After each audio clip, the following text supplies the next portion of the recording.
자, 우리가 지난 시간에 보리도 차제론에 대해서 시작을 했습니다. 여기 목차를 잠깐 보면 우리가 지난 시간에 어디까지 했냐면 우리가 스승을 찾는 방법 앞에까지 했죠. 깨달음으로 향하는 7가지, 향하는 이의 7가지 디딤돌, 여기까지 했습니다.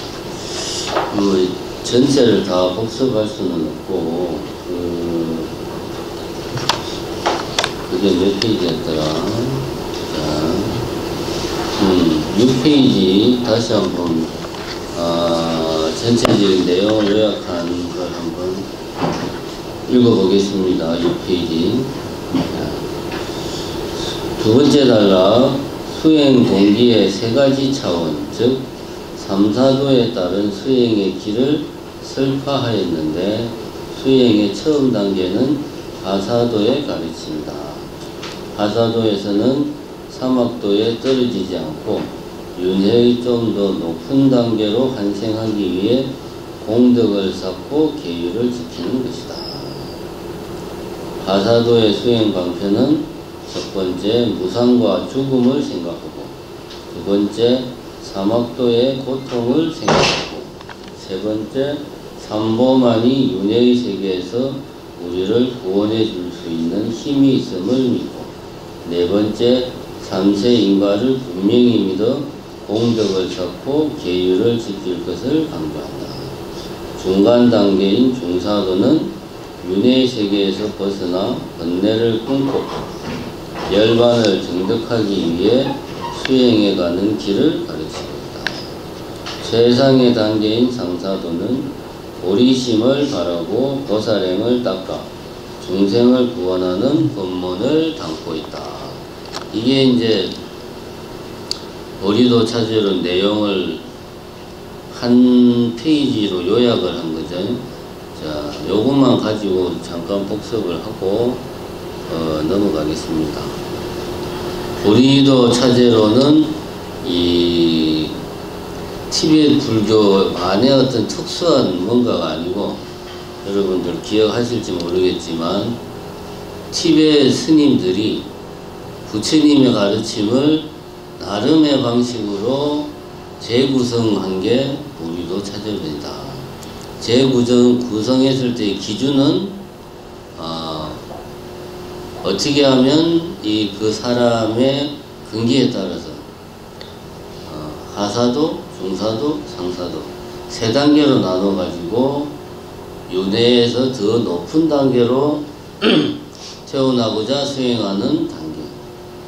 두 번째는 윤회를 벗어나기 위해서 수행하는 단계. 세 번째는 보살도를 실행을 해가지고 모든 중생들을 다 제도하려고 수행하는 단계. 이렇게 윤회라는 키워드를 중심으로 해서 부처님의 가르침을 재구성한 게 보리도 차제론이다. 그래서 보리도 차제론의 티베트 불교만의 어떤 특수한 뭔가가 있는 그런 게 아니라는 것. 요거 첫 번째 여러분들이 기억을 해 주셔야 되고, 두 번째는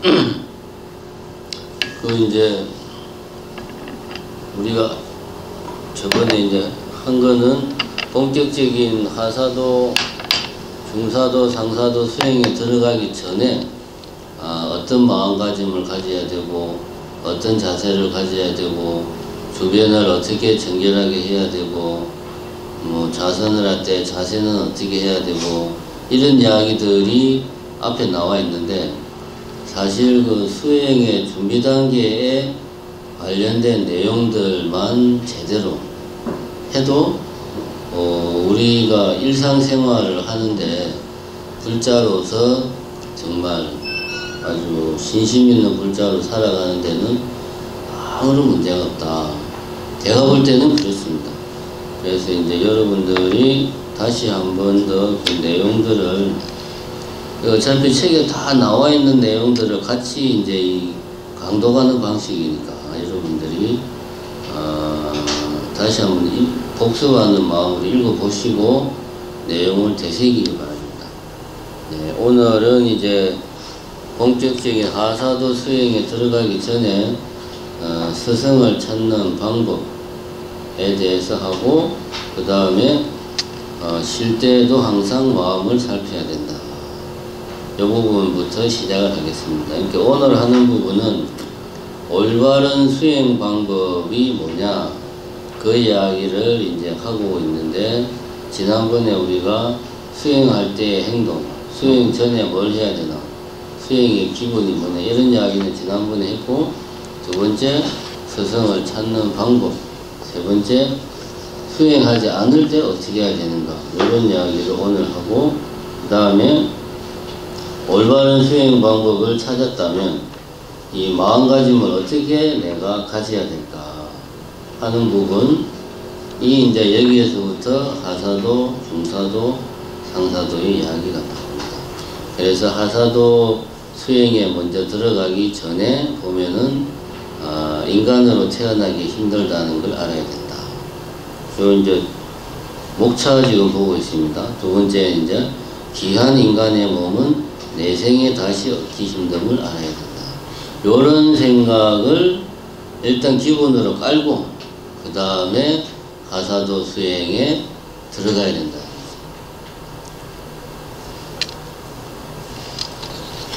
자, 그러면 왜 저번 시간에 못한 스승을 찾는 방법, 첫 번째 보면은 어떤 스승을 찾아야 되는가 하는 이야기가 나오고, 두 번째는 스승에게 어떻게 배워야 되는가 하는 이야기가 나옵니다. 목차를 옆에 참고하면서 보십시오. 자, 어떤 스승을 찾아야 되나? 79페이지입니다. 인간의 몸을 고통의 바다를 건너는 배로 생각하라. 우리 인간의 이 육신이 고통의 바다를 건너는 배다 라고 생각한다면, 스승은 바로 다음 단락에 나오듯이 영원한 깨달음의 길을 찾으려면 인간의 몸이라는 배도 필요하지만 노련한 선장과도 같은 스승 역시 필요하다. 그러니까 우리의 이 육신이 고통의 바다를 건너는 배라고 한다면, 스승은 그 배를 올바른 방향으로 가도록 운전을 하는 선장과도 같다. 스승은. 이 말은 뭐냐 하면, 스승을 잘못 만나면 엉뚱한 데로 갈 수 있고, 스승이 없이 혼자 공부한다면 마치 선장이 없이 배를 운전하는 거하고 똑같기 때문에 어디로 갈지 장담을 못하는 거죠. 그 다음에 보면 80페이지에 보면 여섯 번째 줄에 깨달음의 길을 보여주는 스승과 열심히 찾는 제자가 만나게 되면 길은 쉽게 열리게 된다. 이렇게 스승은 노련한 선장으로서 깨달음의 길을 보여주고, 제자는 앞에 말했지만 고통의 바다를 건너는 배라고 그랬잖아요. 배가 시원찮으면은 선장이 아무리 노련하고 경험이 풍부하고 그 바다를 항해하는 지식과 지혜가 풍부하더라도 배가 뭐 시원찮으면은 목적지까지 갈 수가 없습니다. 그래서 여기 보면 깨달음의 길을 보여주는 스승과 열심히 찾는 무엇을? 깨달음의 길을 열심히 찾는 제자, 이 둘이 만나야 깨달음의 길로 갈 수가 있다. 어떻게 보면 당연한 이야기인데, 여기서 이제 우리가 명심해야 될 것은 이 육신의 몸이라고 하는 것은 배와도 같다. 고통의 바다를 나아가는 배와도 같다. 그래서 배가 튼튼하고 제대로 돼야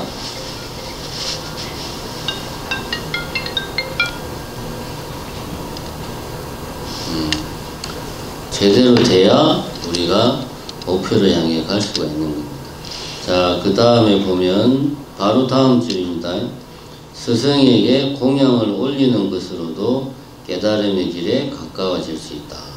깨달음에 이르기 위해서는 무한한 복덕이 필요한데 복덕을 쌓는데 스승에게 공양을 올리는 것보다 나은 것은 없기 때문이다. 자, 이건 이제 스승을 대하는 마음가짐을 이야기하는 겁니다.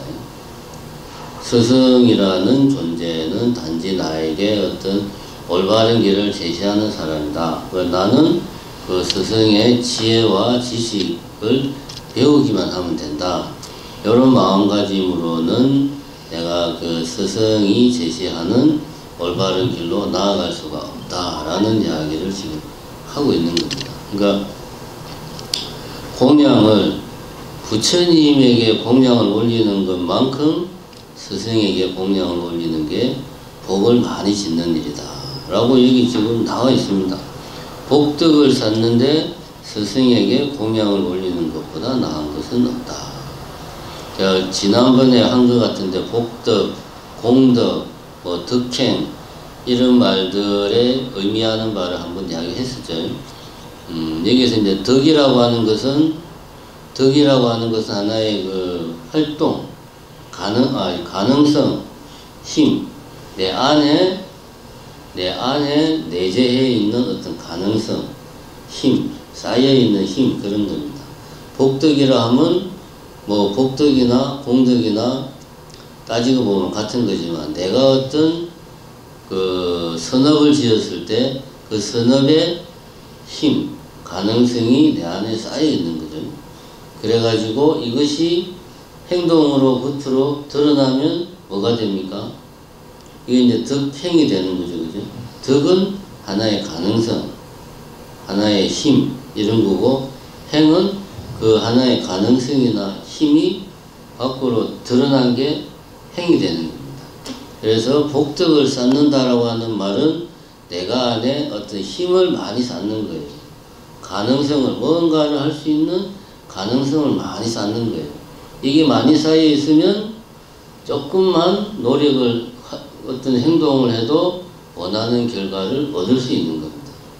그래서 우리가 복이 많다라는 표현을 쓰는 거죠. 그러면은, 아, 저 사람은 참 복이 많다. 그래서 뭘 해도 잘 된다. 이런 사람은 그 전에 자기 안에 어떤 힘, 뭔가를 할 수 있는 힘, 가능성을 이미 많이 쌓아놓은 거예요. 나는 뭘 해도 되는 게 없어 하면 나는 전생에 내 안에 쌓아놓은 어떤 힘이나 가능성이 별로 없는 거예요. 그러니까 남들보다 2배, 3배 노력을 해도 잘 안 되는 거예요. 왜? 쌓아놓은 게 별로 없으니까. 그래서 여기서 이제 구별할 때 복은 현세의 어떤 이득을 취하는 걸 복이라고 하고, 공덕 할 때 공은 깨달음으로 나아가는데 하나의 그 힘이 되는 것을 공덕이라고 하고, 무엇을 위한 것인가만 차이가 있고, 덕이라 하는 것은 공통적으로 내 안에 어떤 힘, 가능성 이런 것들을 말하는 거다. 힘이나 가능성은 뭐다? 이전에 내가 어떤 선업을 지었을 때 그 선업의 결과 내한테 쌓인 어떤 가능성 이런 겁니다. 그러니까 여기서 나오다시피 복덕을 쌓는데 왜 내가 스승에게 공양을 올리느냐? 스승에게 잘 보이기 위해서가 아니고 내 안에 복덕을 쌓는 거죠. 어떤 복덕? 깨달음으로 나아갈 수 있는 복덕을 많이 쌓아놓으면 더 쉽게, 더 올바르게, 더 제대로 내가 깨달음의 길로 갈 수 있다. 그래서 복덕을 쌓기 위해서 스승에게 공양을 올린다. 그래서 여기서 이야기하는 것은 스승에게 공양을 올리는 것은 부처님께 공양을 올리는 것과 같다. 이렇게 이야기를 하고 있습니다. 그 다음 페이지 81페이지 첫 번째 줄을 보면 스승을 잘 모신 공덕으로 다음 생에도 좋은 스승을 만날 수 있으며 좋은 가르침을 들을 수도 있게 된다. 스승은 이 생, 이번 생과 다음 생까지 자신을 깨우쳐주는 뿌리와 같다. 자, 제가 첫 번째 시간에 이야기를 했지만 고리도 차제론이 기본으로 전제하고 있는 게 뭐라 그랬어요? 윤회라고 그랬거든요. 윤회. 그죠? 우리 윤회라고 하는 게 힌두교의 윤회 사상과 불교의 윤회 사상은 다릅니다. 다르지만 불교가 힌두교의 윤회 사상을 바탕으로 해서 불교가 부처님이 나름대로 윤회를 재해석한 측면이 있어요. 부처님이 윤회를 부정한 게 아니고 재해석한 겁니다. 물론 힌두교와 불교의 윤회는 다르지만 근본적으로 내가 여러 생을 뭔가가 여러 생을 계속 반복해서 이 생을 반복한다는 것은 공통점이 있습니다. 이 전제를 부정을 하면 지금 이제 이런 내용들은 수용할 수가 없는 거죠. 그죠? 그래서 제가 계속 지난 시간에 강조했지만 일단 보리도 차제로는 공부를 내가 해야 되겠다 생각하면 우선 윤회를 인정을 해야 돼. 나는 윤회를 인정할 수 없어. 그러면 이거를 공부를 할 수가 없어요. 모든 내용이 다 이번 생은 어떻고 뭐 다음 생이 어떻고 윤회에 대한 이야기가 계속 나오기 때문에 윤회를 부정을 하면 이 보리도 차제론 내용을 내가 진도로 나갈 수가 없어요. 그러니까 일단은 과연 윤회가 있을까? 개인적으로 좀 회의가 들고 고민이 되더라도 일단은 옆으로 제껴놓고 일단은 믿으세요. 일단은 믿고 윤회가 있다고 전제를 하고 내용을 쭉 공부를 해 나가는 게 내가 볼 때는 올바른 자세다. 그러고 나서 윤회가 도대체 뭘까를 본인이 다시 한 번 더 생각을 해보면 그 이전과 내가 이 보리도 차제론의 내용을 알기 전에 내가 막연하게 가지던 윤회에 대한 이해 그리고 이걸 공부한 뒤에 내가 내 마음속에 드는 윤회에 대한 그런 이야기들이 차이가 있을 거예요. 예, 그렇게 생각하시고 이 문장도 마찬가지입니다. 스승을 잘 모시는 공도 그렇게 뭐 스승에게 공양을 올리는 것뿐만 아니라 잘 모시기만 해도 그것이 하나의 선업을 쌓아가지고 다음 생에 더 좋은 스승을 내가 만날 수 있다. 그러니까 결국은 뭡니까? 깨달음의 길에서 스승의 역할이 엄청나게 중요하다. 이런 이야기를 하고 있습니다. 82페이지의 두 번째 단락 밑에서 네 번째 줄을 보면 선행을 먼저 생각하고 다음 생을 생각하고 남을 먼저 생각하는 스승을 만나야만 한다. 그런 스승을 만나지 못하면 앙굴리말라의 스승처럼 나쁜 길을 보여주며 큰 죄를 짓게 만드는 것이다. 자, 이런 이야기가 나옵니다. 결국은 내가 좋은 스승을 만나서 좋은 스승 밑에서 올바른 깨달음을 배우려면 내가 좋은 스승을 알아볼 수 있는 지혜가 있어야 돼요. 결국 이 지금까지 이 책에서 이야기하는 거는 나는 아는 게 아무것도 없고 오로지 내 주변에 좋은 스승이 없을까 이렇게 찾기만 하지 말고 결국은 뭐냐 하면 좋은 스승을 내가 가릴 줄 아는 그 능력, 해안을 가져야 된다는 거예요. 그럼 그런 걸 어떻게 가지냐 하면은 여기 이제 앞에 나왔잖아요. 스승을 잘 모시려고 노력하고 스승에게 공양을 올리려고 노력하고 이런 노력을 하는 과정에서 내가 스승을 대하는 올바른 마음이 내 안에 생기고 또 내가 스승을 저분은 진정으로 올바른 스승이구나 하는 걸 내가 판단할 수 있는 능력이 내 안에 생기는 겁니다. 그냥 내가 가만히 있으면 좋은 스승이 나한테 오는 게 아니라는 거지. 내가 찾아다녀야 된다. 찾아다니는 방법은 뭐 좋은 스승의 관상을 보고 본문을 보고 본문을 듣고 그게 아니라는 거지. 내가 그 스승에게 뭔가를 공양을 올리고 스승님을 잘 모시고 이렇게 함으로써 그 스승이 좋은 스승인지 아닌지를 알 수 있다는 거예요.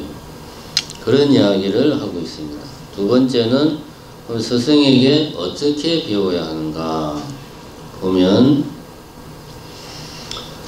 자, 첫 번째는 스승을 부처님과 똑같이 생각하라 하는 이야기가 나옵니다. 여기 이제 보면 83페이지 하나, 둘, 세 번째 단락을 봅시다. 믿음이 깊으면 스승의 결점을 보는 마음은 저절로 사라지게 된다. 스승의 결점을 보게 될 때는 자신의 믿음이 부족한 때문이다. 제가 앞에서 한 이야기하고 같은 맥락입니다. 스승을 이제 어떤 스승이라고 할 만한 사람들을 평가하려고만 하면 나는 그 스승이라는 사람한테 배울 게 없어요. 평가하려고 하면은 이런 거잖아요. 아, 저 사람은 지식은 많은데 뭐 수행 체험이 부족하구나. 저 사람은 아는 건 좀 많은데 너무 사람이 융통성이 없구나. 뭐 이런 식으로 평가하기만 하면 그 사람의 결점이 두드러 보이고, 그러면 그 스승한테서 배울 게 없어요. 그래서 여기서 이야기하는 게 스승을 부처님과 똑같이 생각해라. 그래서 스승에 대한 믿음이 깊어야 그 스승에게서 배울 게 있다. 그런 이야기입니다. 그래서 믿음이 깊으면 스승의 결점을 보는 마음은 저절로 사라진다. 결점을 보게 될 때 믿음이 사라진다.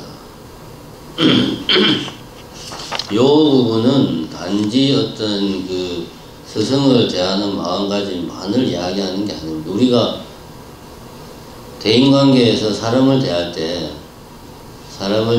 평가하려고 하고 저 사람의 문제점이 뭔가를 막 찾으려고 하는 것보다 그 사람에 대해서 믿고 신뢰하고 어떤 그 무조건적인 어떤 자비나 애정을 가지려고 노력을 하면 진짜 그 사람에게 내가 그런 마음이 생겨요.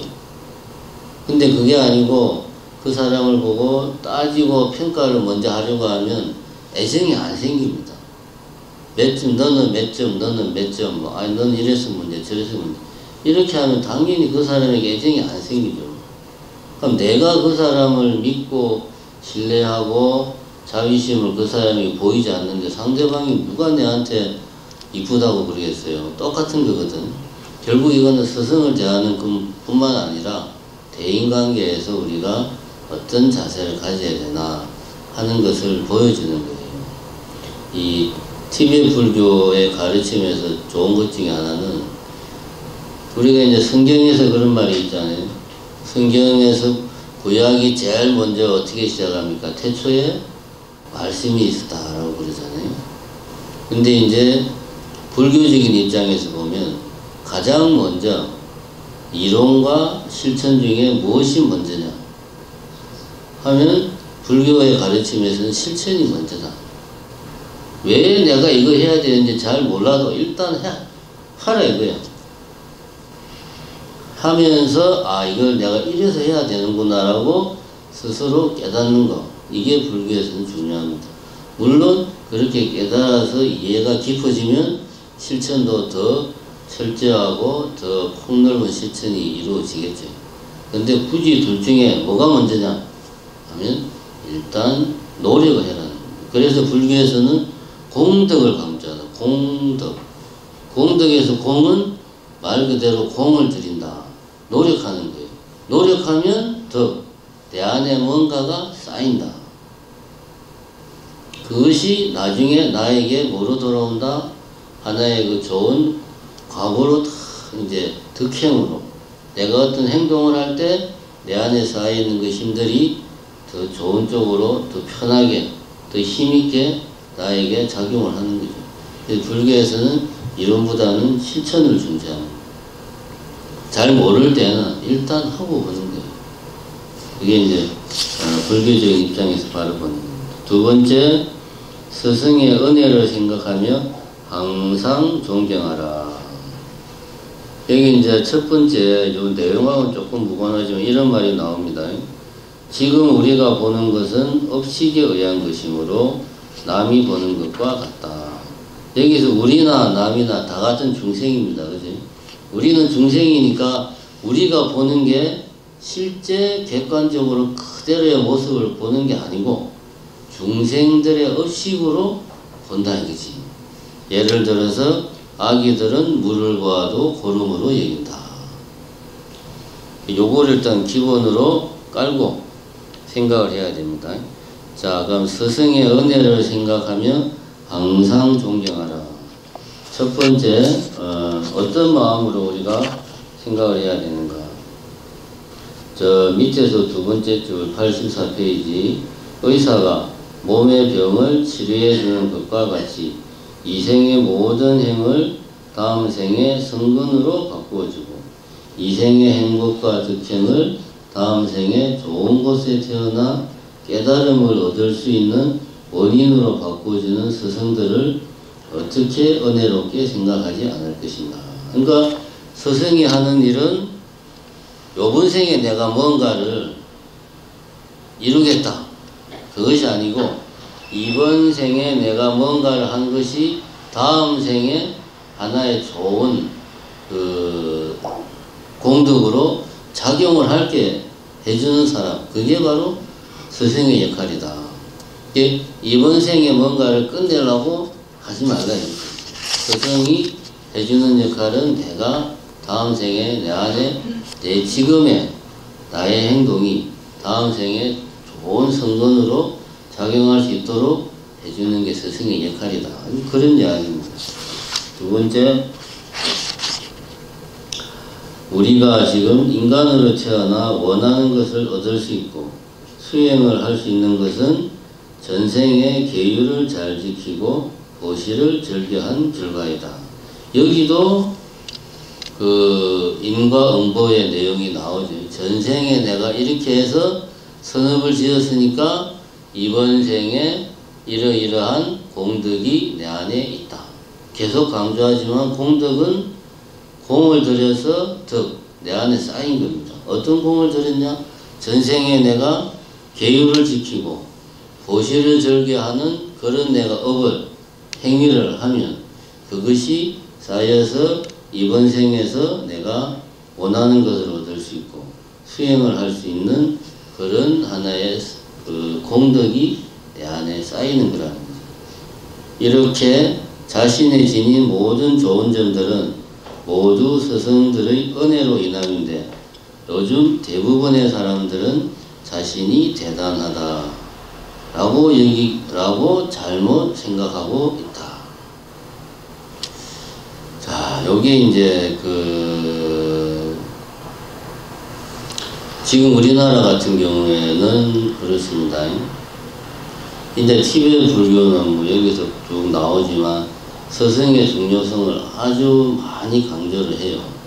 그래서 좀 뭐 농담 삼아 스승이 죽으라고 그러면 죽는 신용도 내는 게 티베트 불교에서는 그렇게 해야 되는 건데 우리나라에서는 뭐 사실 지금 성철 스님 이후로는 이런 선지식에 의한 가르침의 전통이 많이 사라졌습니다. 그냥 각자 알아서 열심히 수행하고 열심히 공부하는 거죠. 그냥. 그런데 이제 지금 여기서 보는 거는 내가 지금 공부가 좀 된다. 그러면은 요 내용이 그거 아닙니까? 내가 좀 공부가 좀 잘 된다. 수행이 잘 된다. 하는 거는 네가 잘나서 그런 게 아니고 다 스승의 은혜로 인한 것이다. 라는 이야기입니다. 그럼 내 주변에서 내가 수행을 하고 공부를 하는데 나에게 그것도 좋은 영향을 준 사람은 다 스승이에요. 내가 잘나서 그런 게 아니라는 생각을 의식적으로 해야 된다. 안 그러면은 사람이 자만심에 빠집니다. 아, 내가 잘나서 난 요 정도 경지에까지 올라왔구나. 라고 생각을 하면은 그거는 아상이 되는 거고 내가 잘났다는 생각에 집착하니까 수행에 방해가 되고 그러니까 내가 직접적인 스승이 없다고 해서 스승이 없는 게 아니라는 거죠. 특히 우리나라 현실에서는 이 부분을 우리가 잘 생각해야 됩니다. 티벳 같은 경우는 스승을 정하는 것을 여기 나오듯이 아주 신중하게 스승을 고르지만 또 한번 스승을 선택하고 나면 스승의 명령, 교육에 절대 복종한단 말이에요. 근데 우리는 그런 전통이 지금 없어요. 그럼 우리는 어떤 마음을 가져야 되냐? 우리 같은 경우는 나에게 어떤 내가 좋은 뭔가를 할 수 있게 해준, 내 영향을 준 사람들은 다 나의 스승이다. 이렇게 생각을 하고 이 자기 수행을 해야 내 안에 자만심이 쌓이지가 않는 거예요. 내가 잘났다는 생각을 하면 그때부터 끝나는 거예요. 예를 들면 요즘은 이제 뭐 그쪽 사람들은 어떤지 모르겠는데 퇴인사를 가면 백년암 신도들은 다른 신도들하고는 급이 다르잖아요. 압니까 여러분? 레벨이 달라요. 다른 신도들은 상대를 안 해. 일단 백년암 신도가 되려면 능업심주를 다 외워야 되고 심심하면 3100원이면 심심하면 3100, 한 반나절 몇 시간 안에 뚝딱 하는 게 백년암 신도들이야. 근데 이제 그렇게 하면 우리들이 보면 대단한데 그렇게 대단하면 뭐하냐고. 마음속이 그냥 우리는 잘났다. 우리는 철스님한테서 직접 교육을 받았고 원택 스님이 우리를 챙겨주고 그러면은 달라지는 게 뭐 있어요. 그죠? 내 행이 달라져야 되는데 그럼 자기도 모르게 그런 좀 엘리트 의식에 빠져버리는 거예요. 물론 그 사람들이 정말 열심히 수행하는 사람들인데 이것이 다 스승의 은혜로 인해서 내가 이렇게 수행을 잘할 수 있는 환경 속에 있다라고 생각을 해야 되는 거예요. 사실 이런 이야기들이 스승이 있으면 내가 겸손 안 하려고 해도 겸손해집니다. 제 개인적인 경험에 비춰볼 때는 제가 강정스님 시봉을 할 때는 한 4년 했는데 그때는 내 스스로가 정말 별 볼 일 없는 사람인 줄 알았어요. 하도 구박을 하니까 화장실에 휴지 몇 칸 쓰는 것까지 그냥 사람을 불러가지고 6칸만 써야지 뭐 몇 개를 썼다고 사람을 그냥 나이 40이 다 된 사람을 그냥 불러다 놓고 막 먼저 나서 사람을 잡아서 하니까 진짜 내가 별 볼 일 없는 사람인 줄 알았어요. 근데 이렇게 스승이 없으면 그런 마음이 안 생깁니다. 그래서 우리가 일부러라도 뭔가 내가 좋은 환경에서 수행을 하면 이게 내가 내 주변에 많은 사람들이 나에게 좋은 가르침을 줬다라는 생각을 일부러라도 계속 해야 됩니다. 그래야지만이 내가 올바른 길로 갈 수가 있다. 그 다음에 우리가 올바른 수행 방법의 세 번째, 쉴 때도 항상 마음을 살펴야 된다. 쉴 때도 항상 마음을 살펴야 된다. 수행이라고 하는 것은 넓은 의미의 수행이 있고 좁은 의미의 수행이 있어요. 좁은 의미의 수행은 자선, 기도, 염불, 절하는 거, 주력하는 거, 이런 것들, 우리가 흔히 말하는 수행이라고 생각하는 이런 것들은 좁은 의미의 수행이고, 넓은 의미의 수행은 말 그대로 공덕할 때 공을 들이는 모든 것은 다 수행이다. 예를 들어서 내가 아무 생각 없이 지금 법당을 나와가지고 공양간에 걸어가고 있다. 이거는 수행입니까? 아닙니까? 이거는 수행이 아니에요. 아무 생각 없이 걸어가니까. 근데 내가 법당을 나와가지고 공양간까지 너무 가깝구나. 법당을 나와서 이때 주차장까지 걸어가는데 이 나름대로 이 걸으면서 하는 수행, 경행이라고 그러죠. 경행을 하는 좀 그런 마음가짐으로 내 걷는 내 마음을 살피면서 내가 주차장까지 걸어갔다. 그럼 이거 수행이에요. 그지? 내가 아무 생각 없이 그냥 텔레비를 켰는데 무슨 예능 프로그램을 해가지고 2시간을 그냥 2시간이 후딱 지나가 버렸어. 열심히 텔레비를 봤는데 이거는 수행이 아닙니다. 근데 같이 텔레비를 보더라도 텔레비를 보는 지금 내 마음이 어떤가를 내가 살피고 있으면 그거는 수행이에요. 이렇게 여기 나와 있듯이 쉴 때도 항상 마음을 살펴야 된다. 이 마음을 살피는 건 다 수행입니다. 대화를 하면서도 지금 내가 저 사람하고 대화하는데 내 마음속에서 어떤 느낌이 드는지, 지루한 마음이 드는지, 짜증이 나는지, 화가 나는지, 내가 저 말을 중간에 끊고 무슨 말을 하고 싶은 그런 마음이 불끈이고 일어나는지 그런 것들을 내가 살피고 있으면 그거는 수행이에요. 근데 그게 아니고 친구들하고 모여서 그냥 정신없이 몇 시간을 떠들다 보니까 집에 갈 시간이 다 됐네.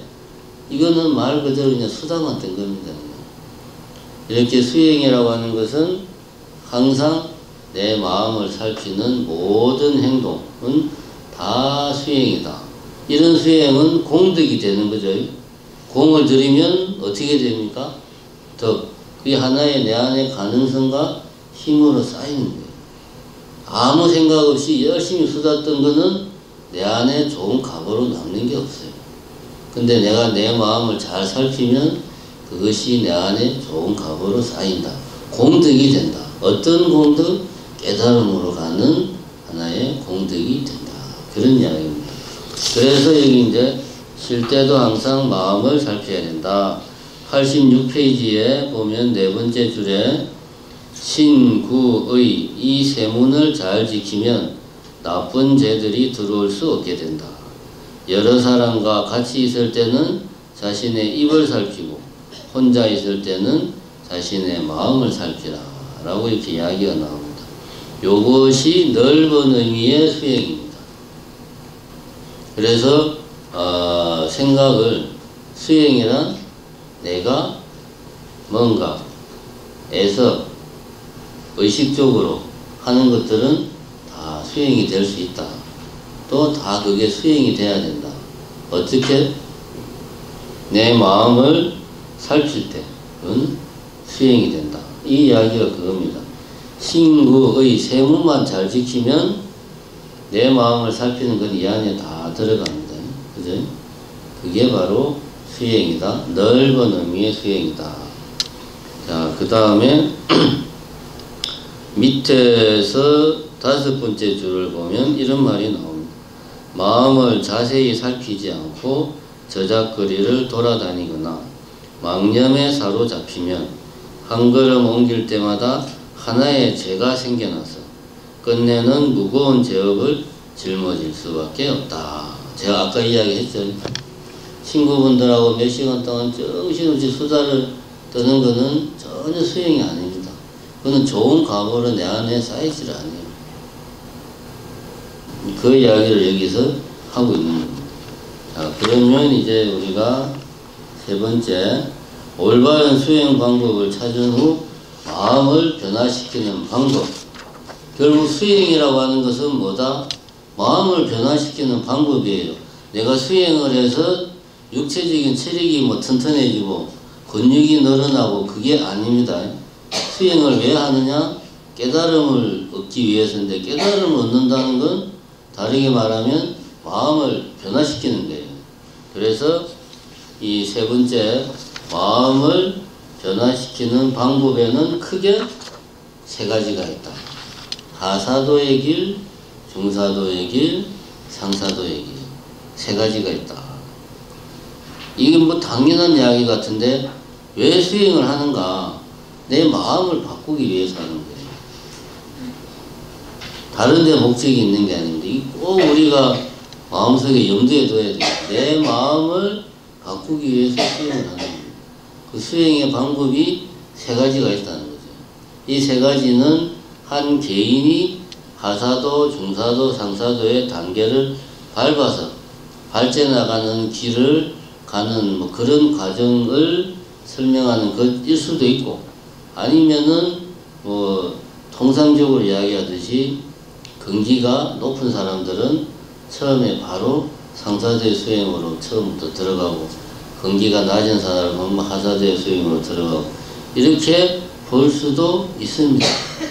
그런데 여기서 근기가 낮다, 근기가 높다, 이거를 누가 판단합니까? 1차적으로는 스승이 판단을 해요. 우리나라 불교에서는 선지식이 본인이 결정하는 게 아닙니다. 그죠? 내가 잘나서 나는 상근기야라고 말한다고 해서 우리가 그걸 인정해 주는 게 아니거든요. 그런데 이제 지금처럼 선지식이 우리 주변에 없는 경우에는 어떻게 해야 되는가? 뭐 깊이 고민할 거 없습니다. 미쳐봤자 본진이잖아요. 하사도 수행부터 하면 돼요. 나는 아무리 생각해도 상근기야, 그거는 본인 생각이고, 그죠? 상근기라고 인정해 주는 거는 깨달은 분이 나를 보고 인정을 해 주는 거예요. 그리고 내가 진짜 상근기라면 하사도 중사도 수행은 짧은 시간 안에 끝나겠지, 그죠? 그러고 사실 이 모든 수행은 계율을 지키고 보시를 하는 거는 하사도에서만 하는 수행이 아니에요.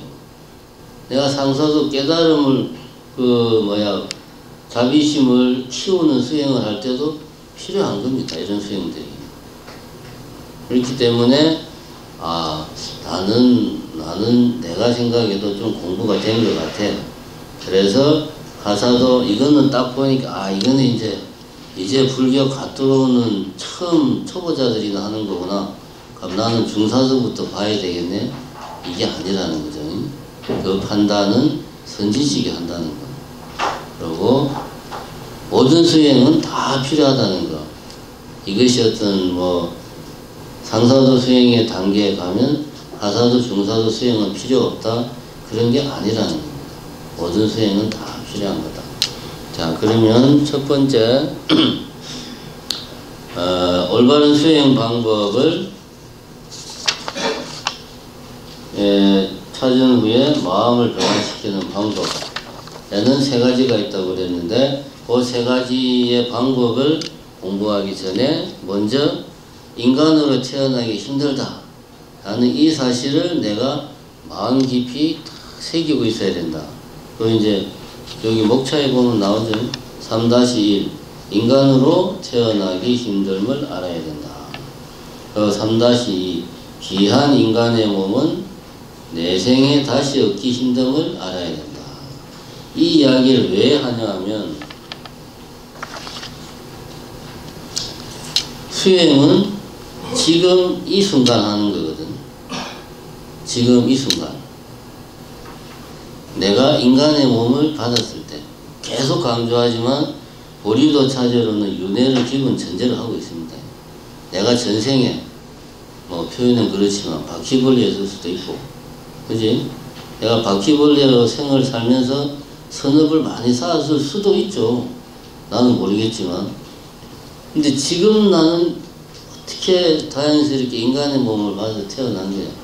이 소중한 이 인간의 몸이 얼마나 소중한지를 알면 이미 반은 수행을 한 거나 마찬가지다 라는 이야기입니다. 근데 그걸 모르면 내일 하지, 내년에 하지, 날 좀 풀리면 하지, 애들 좀 크고 나면 하지, 이게 아니라는 거지. 지금 이 순간 수행은 해야 되는 거라는 거야.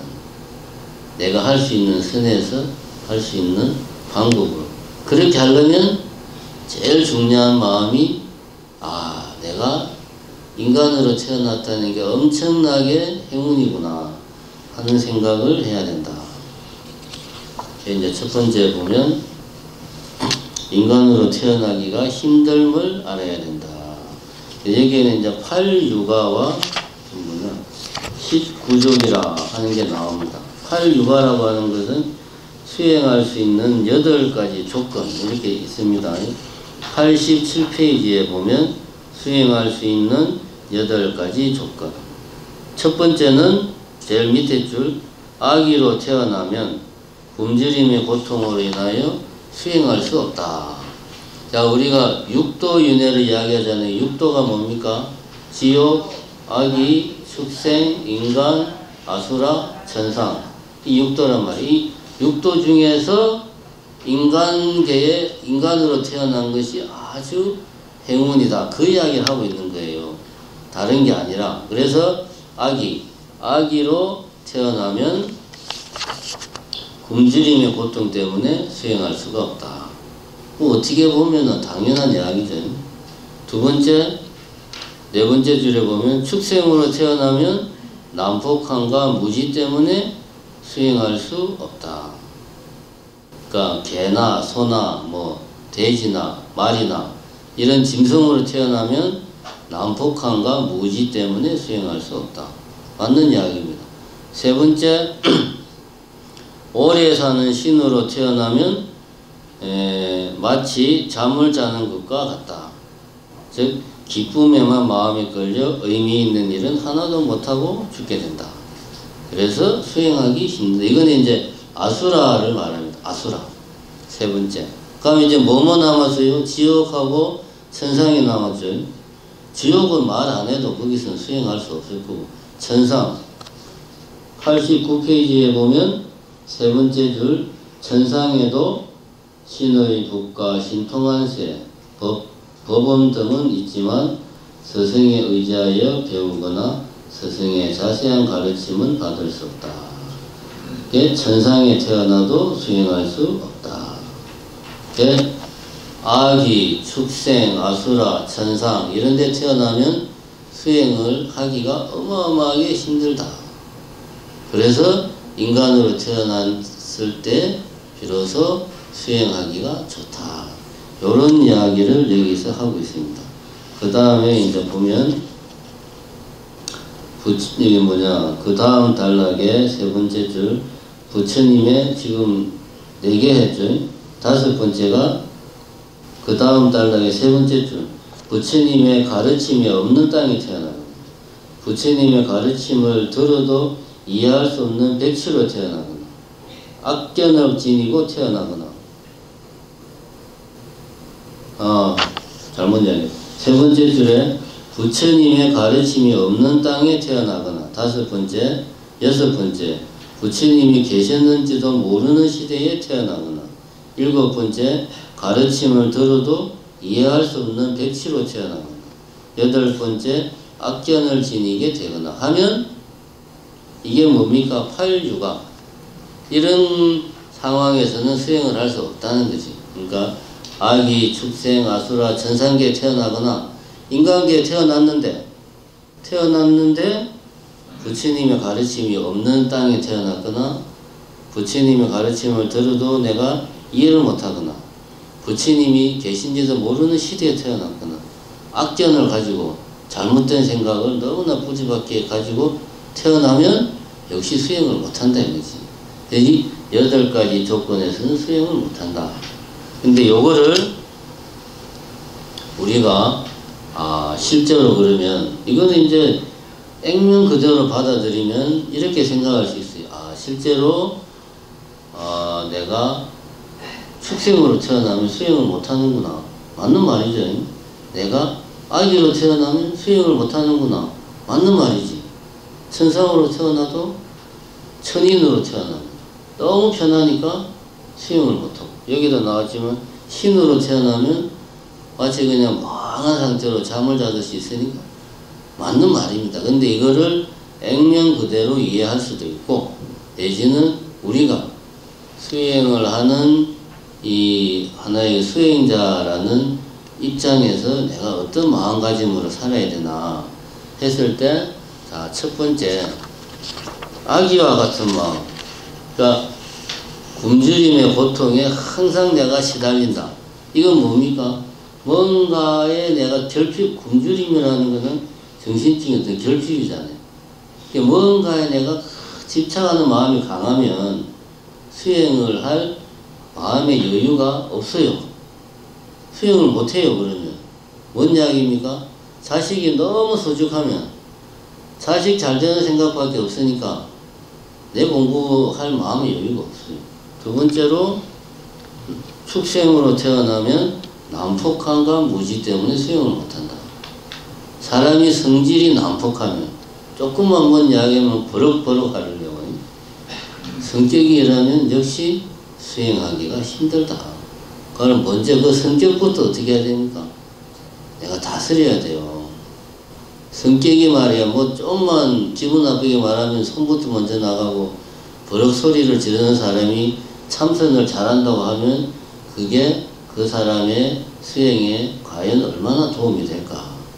우리가 흔히 하는 말 있잖아요. 먼저 인간이 되어라. 그러니까 이거는 지금 우리의 마음 자세를 이야기하는 거예요. 내가 이런 화를 잘 내는 성격이거나 내가 집착이 강하거나 그런 게 있다면 먼저 그런 마음을 내가 좀 가라앉히고 나서 본격적인 수행을 해야 됩니다. 세 번째가 뭡니까? 잠을 자는 것. 항상 사람이 별 생각 없이 살면 인생이 그렇게 굴곡도 없고 사는 게 그렇게 막 즐겁고 내가 간절하게 원하는 것도 없고 그렇게 힘든 것도 없고 그냥 그날이 그날같이 그냥 밍밍하게 이렇게 사는 삶도 그렇게 살다 보면 당연히 정신이 멍하니까 수행을 하고 싶은 생각이 안 드는 겁니다. 자기 자신이 지금 어떤 상태인지를 알아야 내가 수행을 해야 되겠구나. 내가 열심히 부처님 공부를 해야 되겠구나 생각이 드는 거예요. 그거 모르면 그냥 지식으로 아이 뭐 티베트 불교 강좌한다고 하니까 뭐 사람이 없다고 하니까 가서 들어줘야지. 이런 식으로 해봐야 아무 소용없다는 겁니다. 내가 수행을 해야 되겠다는 마음이 나야 그럴 때 수행을 할 때 이게 진짜 피가 되고 살이 되는 거죠. 불교적으로 말하면 수행의 공덕이 쌓이는 거죠. 그런 이야기를 하는 겁니다. 여기서는. 그죠? 그 다음에 네 가지는 내가 정말 뭔가 내 인생에서 내가 이렇게 살면 안 되는데 하는 생각은 있는데 이런저런 이유로 내가 부처님의 가르침을 접할 기회를 가지지 못하면 그거는 이제 어쩔 수가 없다는 이야기죠. 그죠? 예를 들면 이제 저 같은 경우가 출가 전에는 부처님의 가르침을 접할 뭐라고 그래야 되나. 하긴 내가 이제 두 눈 부릅뜨고 찾으면 봤겠지만 관심이 없었으니까 뭔가 이렇게 살면 안 되겠다는 생각은 있었지만 그래서 내가 부처님 공부를 해야 되겠구나 이런 생각은 안 했거든요. 왜냐? 이 뒤에 나오잖아요. 그 부처님이 계신지도 모르는 그래 내 개인의 경험 속에서 불교나 부처님의 가르침은 없었으니까 이런 상태에서는 내가 수행을 하고 싶어도 할 수가 없지. 그냥 사는 게 이게 아닌데 이런 생각만 하고 어떻게 해야 될지를 모르는 거예요. 그죠? 이런 사람들 많습니다. 아주 많습니다. 이런 사람들한테 우리가 뭐 해야 돼요? 포기를 해야지. 어떤 기회를 줘야지. 내 같은 사람이 이제 진짜 한 10년, 20년만 불교를 빨리 만났으면 인생이 달라졌을 거 아니에요. 지금 이제 큰 스님 돼가지고 혹시 알아? 내가 송강사에서 방장하고 있을지 그러잖아요. 기회를 늦게 만나가지고 지금 이렇게 정신사 추진을 하고 있는 것이죠.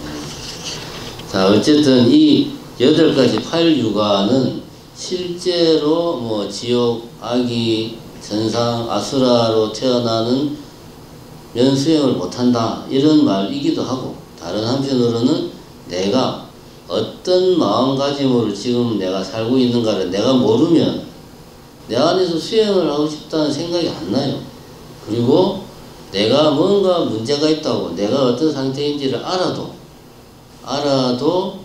내가 불교를 접할 기회가 내한테 없으면 내가 하고 싶어도 못하는 거예요. 그 이야기를 하고 있는 겁니다. 여기서는. 그 다음에는 19족이라 다음 생의 일을 만들 수 있는 특성에서 10가지를 이야기하고 있습니다. 90페이지 보면 10가지가 뭐냐 하면 잘 보시면 나옵니다. 가르침을 이해할 수 있는 능력을 지니고 있고 첫 번째, 두 번째 태어날 때 안이 비설신의 이 6건을 지니고 태어났다 하면 이제 7개가 되죠. 7개. 8번째 가르침을 배울 수 있는 능력을 갖추고 태어나고, 9번째, 부처님께서 놔두시어 가르침을 설하셨고 지금까지 전해져 왔고, 그러니까 내가 지금 부처님 뒤에 태어났다는 말이지. 아나말로 내가 부처님 전에 태어났으면 공부를 하고 아무리 노력을 해도 진짜 못하잖아요. 9번째. 10번째, 부처님을 대신하는 위대한 스승들의 가르침을 받으며 좋은 환경에 귀한 인간의 몸으로 태어났다. 이게 이제 10번째. 그러니까 부처님보다 뒤에 태어났고 부처님의 버금가는 위대한 스승들, 뭐 성철 스님이나 이런 분들의 가르침을 내가 받는 기회가 있고, 그래서 이 10가지를 갖추고 있다. 이 8유가와 19조 요런 기회를 우리는 가지고 있다는 거지. 최소한 이 보리도 차제론 책을 보는 사람들은 이런 기회를 이미 제공받았다는 거지. 이 책을 접했다는 것 자체가 그만큼 그런 기회를 제공받은 사람들이다. 그러니까 이 책을 보는 당신은 엄청난 행운하다. 그런 이야기를 하고 있는 겁니다. 그죠? 이제 지금까지는 인간으로 태어나는 게 힘들다. 이게 얼마나 행운이냐 이런 이야기였고, 이제는 지금 이제 인간으로 태어났지만 다음 생에도 또 인간으로 태어날 거라는 생각은 버려라. 그러니까 귀한 인간의 몸은 내 생에 다시 얻기 힘들다. 그러니까 요번 생에 어떻게든 인간의 몸을 받았을 때 열심히 공부해라. 그런 이야기죠. 자, 이제 한번 봅시다. 90페이지에 보면 90페이지 밑에서 두 번째 줄에 이런 이야기가 나옵니다. 삼선치에 태어나려면 계율을 잘 지켜야 한다. 보시를 하면서도 계율을 지키지 않으면 축생으로 태어나게 되고, 계율은 지키나 보시하지 않으면 가난하게 태어나는 것과 같이 사람의 몸 받기란 여간 어려운 일이 아니다. 그러니까 계율을 지키고 보시를 잘하는 행을 하면 깨달음의 공덕이 내 안에 쌓인다. 그러니까 이 계속 강조하지만 공덕, 복덕 이걸 강조하자면 내 안에 공덕을 쌓는 게 얼마나 중요한가 이 이야기를 하고 있는데, 계율을 잘 지키고 보시를 지키는 행을 하면 다른 공덕이 아니고 깨달음의 공덕이 내 안에 쌓이는 거예요. 그런데 여기서 보면 이런 이야기를 합니다. 보시는 잘하는데 계율을 안 지키면 축생으로 태어나고, 계율은 지키는데 보시는 잘 안 하면 가난하게 태어난다. 이 말은 무슨 말이냐 하면은, 우선은 액면 그대로 받아들이면 계율과 보시 어느 한쪽에 치우치지 말고 공이 두 가지를 잘해야 된다. 이런 이야기, 일단은 이런 이야기고, 두 번째는 실제로 계율을 안 지키면 축생으로 태어날지 어떨지는 그는 제가 경험을 안 해봐서 잘 모르겠으나, 여기서 말하는 거는 그거죠. 아무리 내가 보시를 많이 해도 계율을 안 지키면 내 삶이 축생과도 같아. 축생의 삶은 지혜롭지 못하고 항상 두려움 속에 두려움 속에서 살아가는 삶이 되는 거예요. 그러니까 내가 정말 지혜롭게 살고 두려움 없이 행복한 마음으로 살아가려면 계율을 지켜야 돼요. 계율을. 그 다음에 이제 같은 맥락에서 내가 계율은 잘 지키는데 보시를 안 하면 사람이 바꾸고 간 거지. 그죠? 복이 없는 거예요. 복이 없으니까 뭔가 사람이, 여기 이제 가난하다는 말은 모든 면에서 이제 정신적으로나 물질적으로나 사람이 넉넉하지가 못한 거예요. 그러면은 이 말은 또 역으로 생각하면 내가 항상 정신적으로나 물질적으로 넉넉하게 살고 그 다음에 지혜롭게 살려면 어떻게 해야 되느냐? 계율을 지키고 보시를 많이 하면 돼. 그러면 나는 돈이 없는데 어떻게 보시를 해요? 보시의 방법은 꼭 돈으로만 하는 게 아니잖아요. 돈이 없으면 몸으로 보시하면 돼요. 일을 해가지고. 아, 나는 나이를 먹어서 일도 못해요. 그럼 뭐를 하면 됩니까? 기도라도 열심히 하면 돼요. 그죠? 우리 정심사 신도들을 위해서, 내가 아는 모든 사람들을 위해서, 내가 무릎이 안 좋아서 그 절에는 못 가지만 집에서 뭐 심야장구라도 메뚜하고 그런 마음으로 그거 한 보십니다. 그게. 그런 마음을 가지고 살아야 된다. 아니 나는 술집을 하는데 내가 어떻게 계율을 지키냐. 그럼 내가 할 수 없는 건 할 수 없는 거, 할 수 있는 것들은 잘 지키면 돼. 그죠? 내가 정육점을 하는데 당장 정육점을 안 하면 우리 가족이 굶어 죽어. 그러면은 나는 이제 살기 위해서 계율을 어기는 꼴이 되는데, 이런 경우에는 그러면 살생의 계율은 내가 이제 부처님하고 약속을 하는 거예요. 먹고 살기 위해서 이 부분은 제가 어쩔 수 없이 계율을 파하겠습니다. 약속을 하고 나머지는 꼭 지키겠다. 그래서 5개 중에서 저는 4개는 꼭 지키겠습니다. 이렇게 약속을 하고 지키면 돼요. 그건 다 핑계다라는 이야기죠. 그 다음에 91페이지 두 번째 단락 세 번째 줄에 보면 이런 말이 나옵니다. 우리가 어떤 잘못된 생각을 하냐면, 첫 번째가 실천이 없는 귀만으로 삼선치에 태어날 수 없다. 이 말은 다시 말하면 삼기를 내가 부처님께 기합니다 라고 생각만 해서 내가 삼선치에 태어나냐, 그게 아니다 이거지. 삼선치라고 하는 거는 세 가지 선치, 육도 중에서 지옥, 악이, 축생은 삼악치고 인간, 아수라, 천상은 삼선치입니다. 좋은 거 3개, 안 좋은 거 3개. 안 좋은 거 3개는 삼악치, 좋은 거 3개는 삼선치. 그러니까 내가 기한다고 생각만 해서는 내가 삼선치에, 즉 천상이나 아수라나 인간계에 태어나는 게 아니다. 실천을 해야 되는 거죠. 마음으로 진짜로 실천으로 기를 해야 되는 거예요. 이게 우리가 첫 번째 잘못하는 생각. 두 번째, 요번 생에는 이런저런 사정으로 못하니까 다음 생에는 열심히 수행을 하겠다. 이것도 잘못된 생각이다. 세 번째, 오래 살면서 하는 일이 잘 되기만을 바라는 기도로는 다음 생에 인간의 몸 받기를 기약하기가 힘들다. 그러니까 지금의 행복을 바라는 수행, 지금의 행복, 돈 많이 벌고 가족이 행복하고 이런 지금의 행복, 이생의 행복을 바라는 수행은 다음 생을 보장하지 못한다는 거지. 이런 세 가지 우리가 잘못된 생각을 가지고 있다. 이런 생각을 가지고 있으면 이 단락의 이야기가 뭡니까? 이번 생에는 인간으로 태어났지만 네가 다음 생에로 또 인간으로 태어난다는 보장이 하나도 없다. 그런데 너는 이런 잘못된 생각을 지금 하고 있다. 그 이야기를 하고 있는 겁니다. 자, 그 다음에 다음 생에 인간의 몸을 받기 위해서 해야 되는 일이 뭐냐? 자, 보면 92페이지입니다.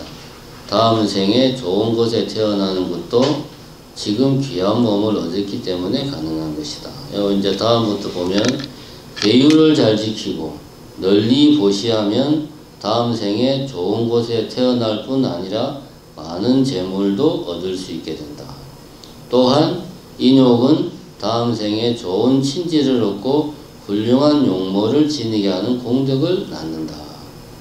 자, 여기서 보면 세 가지를 하면 다음 생에 잘 된다는 이야기를 하고 있습니다. 첫 번째가 계율을 잘 지키면, 두 번째가 널리 보시하면, 세 번째가 인욕하면. 이게 뭡니까? 보시, 지계, 인욕, 많이 듣던 거죠. 육바라밀 중에 세 가지 아닙니까?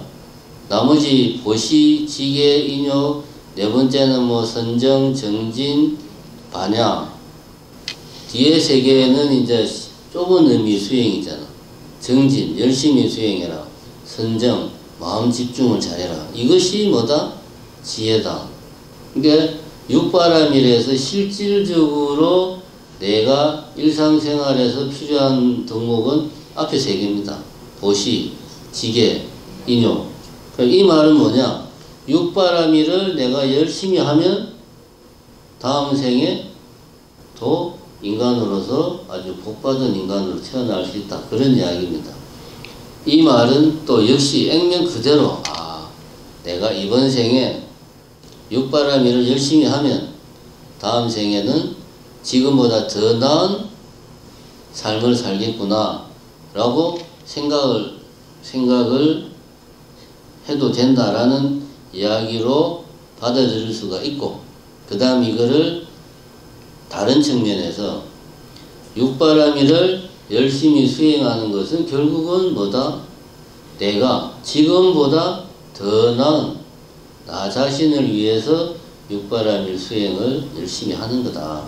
지금보다 더 나은 내가 지금 생에 그렇게 될 수도 있고 다음 생에 그렇게 될 수도 있고 그 다음 생에 그렇게 될 수도 있고, 그거는 나도 모르는 일이에요.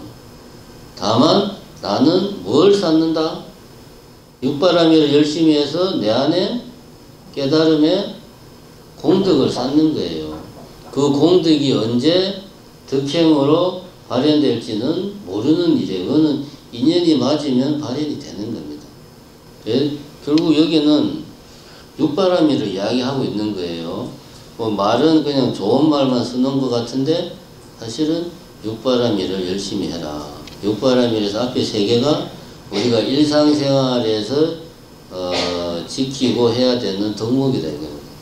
보시하고 계율 지키고 인욕하는 거예요. 요 세 가지만 내가 일상생활에서 열심히 하면 그게 육바라밀이다. 그리고 내가 수행을 할 때 열심히 수행을 하자. 그게 뒤에 세 개 아닙니까? 선정, 정진, 지혜. 다음 생에 인간의 몸을 받기 위해서 해야 되는 일은 육바라밀을 열심히 수행하는 거다. 그 이야기입니다. 그 다음에 부처님의 가르침을 만나기 힘들다는 걸 알아야 된다. 뭐 여기 보면은 뭐 복잡하게 막 이야기합니다. 뭐 3분의 1로 나누어서 앞에 60개 어부 뭐고 너무 복잡하니까 그냥 넘어가고 차분하게 읽어보면 뭔 이야기인지 압니다. 94페이지 마지막 단락을 보면 이런 말이 나옵니다. 보석이 많은 나라에 가서 보석은 찾지 않고 놀다가 돌아와서는 이 사람 저 사람에게 돈을 빌렸으면 모두가 그 사람을 미쳤다고 한다. 이건 하나의 비유를 든 건데, 지금 인간의 몸을 받고 있을 때가 바로 보석이 많은 나라에 내가 살고 있는 거예요. 근데 지금 내가 보석이 많은 나라에 살고 있는데 정작 보석이 많은 나라에서는 그 보석 챙길 생각을 안 하고 있다가 갔다 와가지고 보석을 챙기려고 막 이 사람 저 사람 손을 벌리는 건 멍청한 놈 아니냐, 같은 이야기입니다. 지금 이 순간 수행을 열심히 해라는 이야기입니다. 지금 이 순간 열심히 수행을. 그래서 그 다음에 네 번째가 찰나의 순간이라도 헛되이 보내서는 안 된다. 그런 이야기를 네 번째 하고 있죠. 자, 그러면은 우리가 여기서 한 가지 의문점이 듭니다.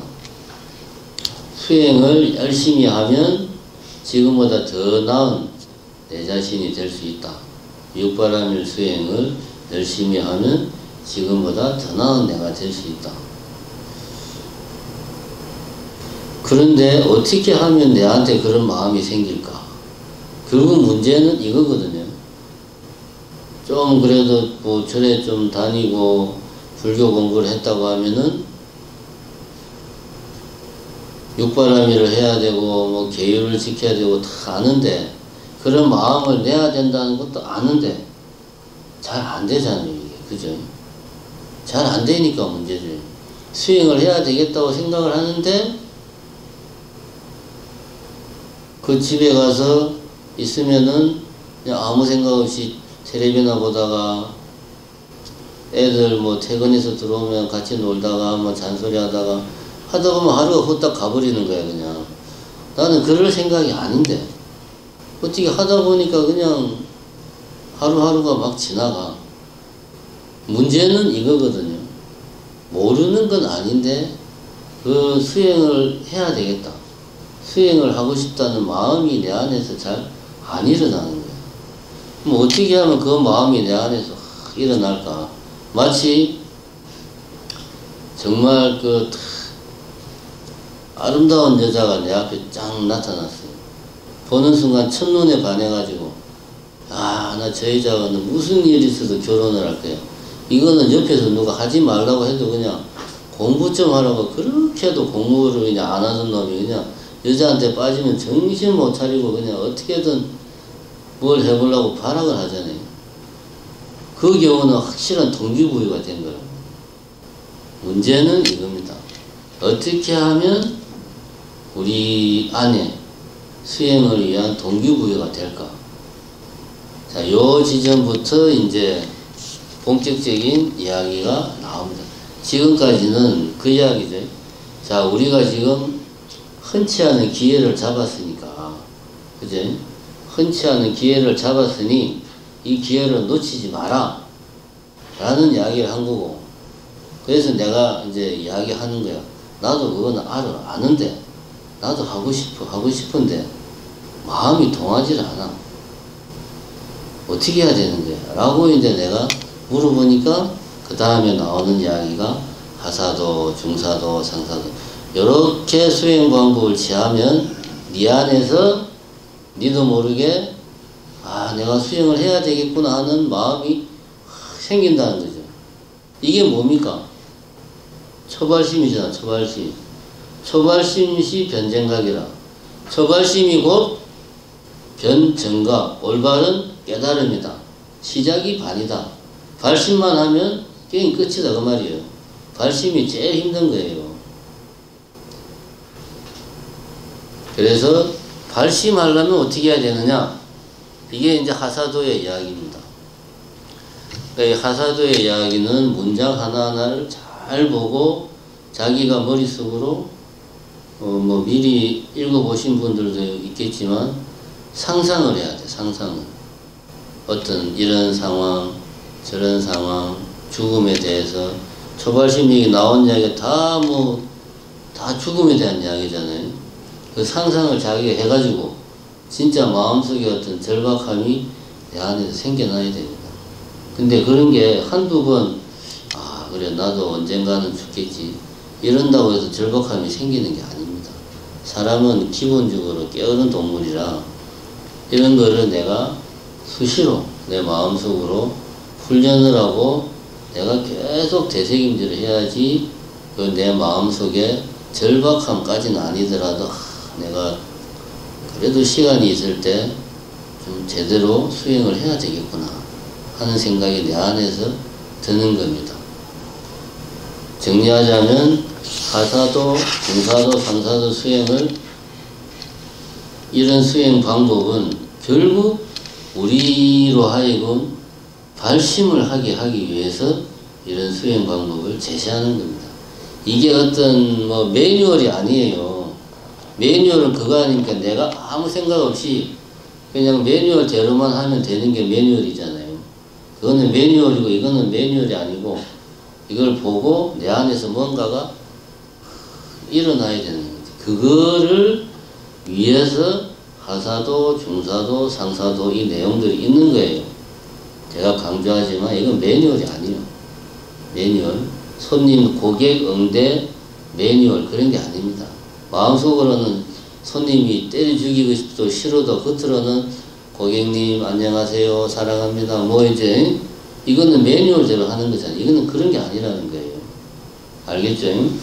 자, 그러면 하사도 다음 생을 위해서 할 일을 찾는 것.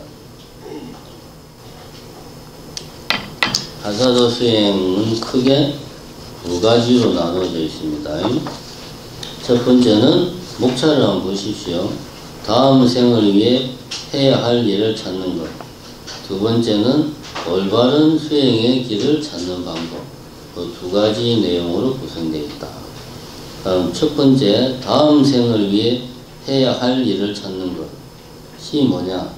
보면은 뭐 죽음을 생각하지 않아서 죽음을 생각하면 죽음을 바르게 생각하는 사막도의 고통, 죽음의 순간이 다 죽음이야 보면, 그죠?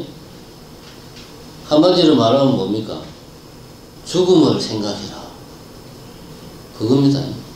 유식한 말로 메멘토 모리. 그게 그거 아닙니까? 메멘토 모리가 항상 죽음을 생각해라. 이겁니다. 하사도의 핵심은 이겁니다. 죽음을 생각해라. 자, 첫 번째 한번 볼까요? 다음 생을 위해 해야 할 일. 첫 번째, 죽음을 생각하지 않아서 생기는 결점이 뭐냐? 수행을 생각하지 않으면 이생, 지금의 생만을 생각하게 되어 입는 것이나 먹는 것 따위만 생각하게 된다. 요거는 우리 중생들의 모습입니다. 잘 먹고 잘 자고, 그죠? 요거 지금 우리들의 모습이에요. 왜 우리가 이렇게 사느냐? 수행을 생각하지 않으니까 이생만을 생각해서 이렇게 산다. 그 다음에 96페이지 두 번째 단락.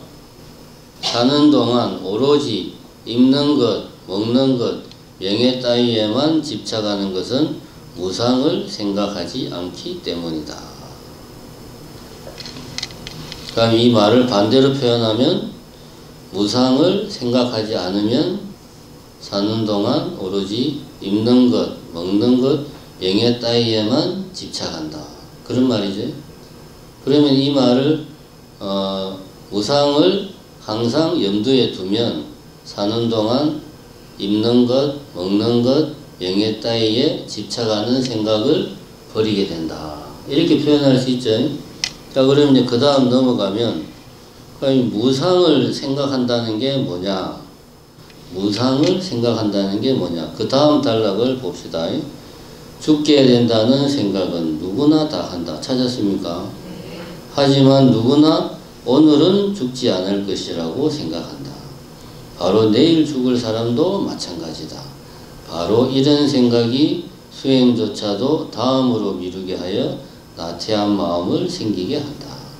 찰나의 순간이라도 게을리하면 결국 깨달음의 세계에는 발도 들여놓지 못한 채 죽음을 맞이하게 된다. 무상을 생각한다는 게 뭐 어떤 심오하고 어떤 철학적인 그런 게 아니라는 겁니다. 무상이 뭡니까? 없을무, 항상할 상. 항상하지 않다. 끊임없이 변한다. 끊임없이라는 말은 찰나찰나, 불교적으로 말하면 찰나찰나, 매 찰나 계속 변한다 이거지. 그게 이제 무상이라는 말이에요. 무상. 불교에서 말하는 찰나라고 하는 것은 아주 짧은 순간인데 얼마나 짧은 순간이냐. 요거를 현대의 우리 그 시간관념으로 표현하면 이건 이제 그 불교 학자마다 약간씩 다른데 보통 초기 불교에서는 75분의 1초라고 이야기해요. 1초가 눈 깜빡하는 사이잖아. 똑딱. 요것에 75분의 1초면 상상할 수가 없잖아. 어마어마하게 짧은 순간이에요. 그 찰나의 순간, 매 순간이 변한다 이거예요. 그게 무상입니다. 그게 무상이에요. 그러면 무상을 생각하라는 말은 요 방금 전에 읽은 겁니다. 즉 내가 지금 이 순간, 이 찰나, 요 다음 찰나 내 자신이 같은 내가 아니다. 그럼 내가 내일 당장 어떻게 될지 모른다. 그죠? 오늘 저녁에 어떻게 될지 모른다. 이게 무상을 생각하는 거예요. 뭐 모든 건 다 변한다. 그 모든 것에는 사람들이 항상 빠뜨리는 게 있어요. 나는 빼먹고 이야기해. 응?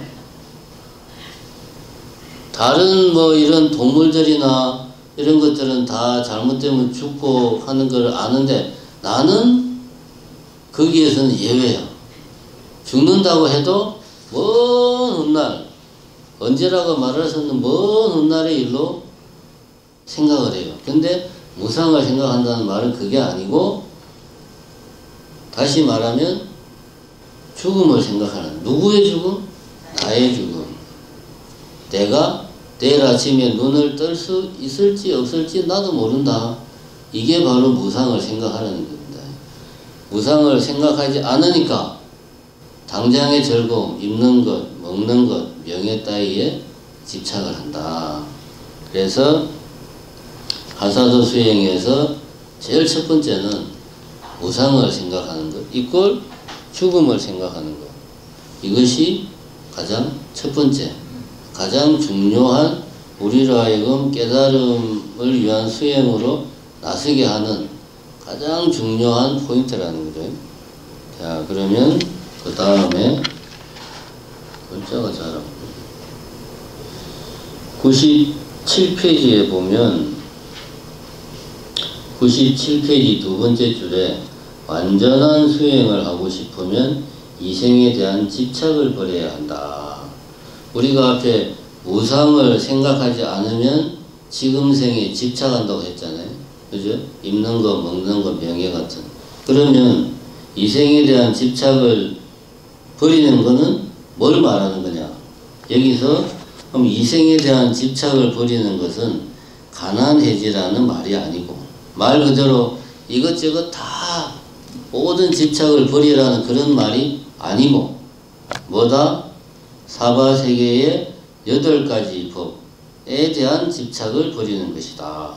8가지 법이란 첫 번째, 자신을 칭찬하는 것을 좋아하고 칭찬하지 않는 것을 싫어하며 자신을 도와주는 것을 좋아하고 도와주지 않는 것을 싫어하며 자신에게 듣기 좋은 말만 하는 것을 좋아하고 듣기 좋은 말을 하지 않는 것을 싫어하며 자신이 행복하게 되는 것을 좋아하고 자신이 불행하게 되는 것을 싫어하는 이것에 대한 집착을 버리라는 겁니다.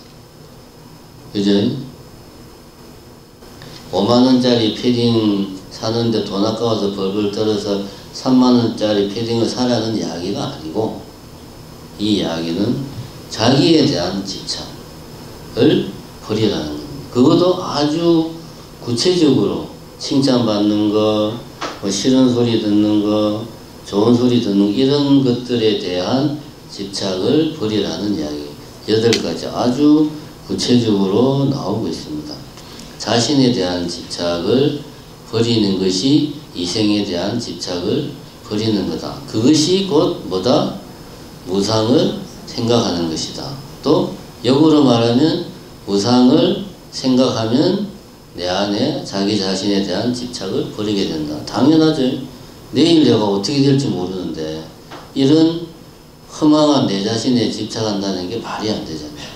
앞으로도 말이 되고 뒤집어도 말이 됩니다. 그죠? 다시 한번 이야기하면 이생에 대한 집착, 정확하게는 나에 대한 집착을 버리면 무상에 대한 깊은 이해를 하게 되고 무상에 대해서 깊이 생각하게 되면 나에 대한 집착을 버리게 되는 겁니다. 두 개는 일맥상통하는 겁니다. 그 다음에 그 다음 단락을 보면 비유가 나옵니다. 하나의 바늘 앞쪽에 뾰족한 부분이 2개가 있으면 바느질을 할 수 없듯이 수행과 사바세계의 8가지 법은 모순의 관계다. 죽음을 생각하지 않으면 이생에 대한 집착을 버릴 수 없으며 이생에 대한 집착을 버리지 않으면 사바세계의 8가지 법에 집착하게 되어 수행은 불가능하다. 아까 한 이야기하고 같은 맥락이죠. 여기서는 잘 보세요. 죽음을 생각하지 않으면, 즉 무상을 생각하지 않으면 이생에 대한 집착을 버릴 수 없다. 앞에 한 이야기죠. 이생에 대한 집착을 버리지 않으면 수행은 불가능하다. 무상에 대한 깊은 이해는 불가능하다. 아까 한 이야기입니다. 같은 이야기입니다. 정리하면 나에 대한 집착, 이생에 대한 집착을 버리는 것이 곧 무상에 대한 깊은 이해고 무상에 대한 깊은 이해를 하는 것이 나에 대한 집착을 버리는 거다. 근데 이것들을 우리가 한 방에 현실적으로 하는 포인트는 죽음을 항상 생각하는 거다. 무상이 컵은 변한다. 이 세계는 변한다. 이것이 아니고 누가 변한다? 내가 변한다. 내가 변한다는 것은 더 구체적으로 나는 언제 죽을지 모른다. 내일 아침 당장 나는 죽을 수도 있다. 이것이 무상에 대한 올바른 이해라는 거예요. 무상에 대한 이해는 곧 죽음을 생각하는 거다. 이걸 우리가 잘 몰라요. 그냥 무상에 대한 이해, 그러면 세상 모든 것은 변화한다. 고정된 것은 없다. 이렇게 생각하는데, 물론 그것도 맞는 말이지만 무상에 대한 올바른 이해는 뭐다? 나도 언젠가는 죽는다. 이 언젠가는 바로 내가 700년으로 나가는 순간이 될 수도 있고, 내일 아침에 영영 못 일어나고 인생을 마감할 수도 있다는 거죠. 그런 생각을 항상 하는 것이 무상에 대한 올바른 이해를 하는 거다. 이런 이야기를 하고 있는 겁니다. 그 다음에 이생에 대한 집착에 대한 설명을 조금 더 하고 있습니다. 98페이지 하나 둘 셋 밑에서 6번째 줄을 보면 이생의 집착을 버리지 못하면 어떤 수행을 하더라도 이생의 집착을 위한 수행이 되고 만다. 당연한 이야기죠. 나에 대한 집착을 버리지 못하면 아무리 내가 기도를 열심히 하고 참선을 잘하고 어떤 영적인 체험을 해도 그것의 결과는 다 어디에 귀속됩니까? 나라는 것에 다 귀속이 돼서 내가 얼마나 잘난 사람인가, 내가 얼마나 행복한가, 내가 얼마나 오래 살 것인가, 이런 쪽으로 이게 다 귀속이 되는 겁니다. 단전하고 가는 사람들, 복식하고 가는 사람들, 기 돌리고, 왜 합니까, 그거? 더 건강하고 싶어서 하고, 또 오래 살고 싶어서 하는 거예요. 그 나에 대한 집착입니다. 불교의 목적은 거기 있는 게 아니라는 거죠. 우리는 먹을 것과 입을 것과 명예에 집착하는데 이 중에서도 명예를 버리기가 가장 힘들다. 이런 이야기를 하고 있습니다. 그러니까 입는 것, 먹는 것, 이런 거에 대한 집착은 어느 정도 노력하면 버릴 수가 있는데 명예에 대한 집착은 힘들다. 그 다음에 99페이지 부처님의 가르침을 단계적으로 배우지 않고 매우 높은 길만 찾으면서 기본적인 길인 집착을 버리는 수행을 게을리하는 것은 코앞에 있는 불구덩이는 보지 못하고 멀리 있는 나무의 열매만을 얻으려고 하는 것과 같다. 어떻게 보면 당연한 말 같은데 사실은 이 말과 앞에 한 말, 이생에 대한 집착을 버리지 못하면 어떤 수행을 해도 이생에 대한 집착을 위한 수행이 되고 만다. 그 이야기를 다시 한번 더 하고 있는 거예요. 그러니까 나는 기본적으로 참선이라든가 기도에 대한 이런 수행을 다 한 사람이야. 그런 것들은 나는 충분히 잘해. 그래서 이제 나는 뭔가 하두선, 좀 이런 모문관, 이런 좀 뭔가 고차원적인 수행을 하고 싶어. 나는 불교를 그동안 많이 접해봐가지고, 이런 뭡니까, 교양 과정? 이런 거는 내하고 안 맞아. 나 그런 거 벌써 몇 번 들었어. 이제 나는 좀 수준 있는 거 할래. 그런 이야기는 잘못된 생각이라는 이야기죠. 그죠? 그래서 가르침을 단계적으로 배우지 않고, 제일 기본인 집착을 버리는 수행은 정작 하지 않고, 높은 단계의 수행을 하려고 하면, 그거는 마치 코앞에 있는 불구덩이는 보지 못하고, 저 멀리 있는 나무 열매만 얻으려고 하는 것과 같다. 같은 이야기입니다. 앞에 나온 이야기하고. 이렇게 집착에서 벗어나지 못하는 것은 죽음을 생각하지 않기 때문이다. 아까 이야기했잖아요. 그죠? 이생에 대한 집착은 무상에 대한 깊은 이해가 없기 때문에, 무상에 대한 올바른 이해는 다른 게 아니고 죽음을 생각하는 것이다. 그러니까 집착에서 벗어나지 못하는 것은 죽음을 생각하지 않기 때문이다. 이렇게 이야기할 수가 있습니다. 그 다음에 죽음을 생각하면 생기는 이득 한번 봅시다. 죽음을 생각하면 생기는 이득이 뭐가 있느냐? 여러 가지가 쭉 나오는데, 자 보면 죽음을 생각하면 첫 번째, 사소한 일에서도 큰 의미를 발견할 수 있다 라고 나오죠. 표시를 했는데 글자가 안 보입니다.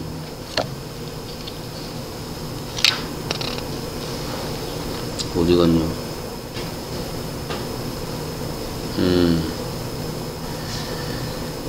이거 계속 읽어봅시다.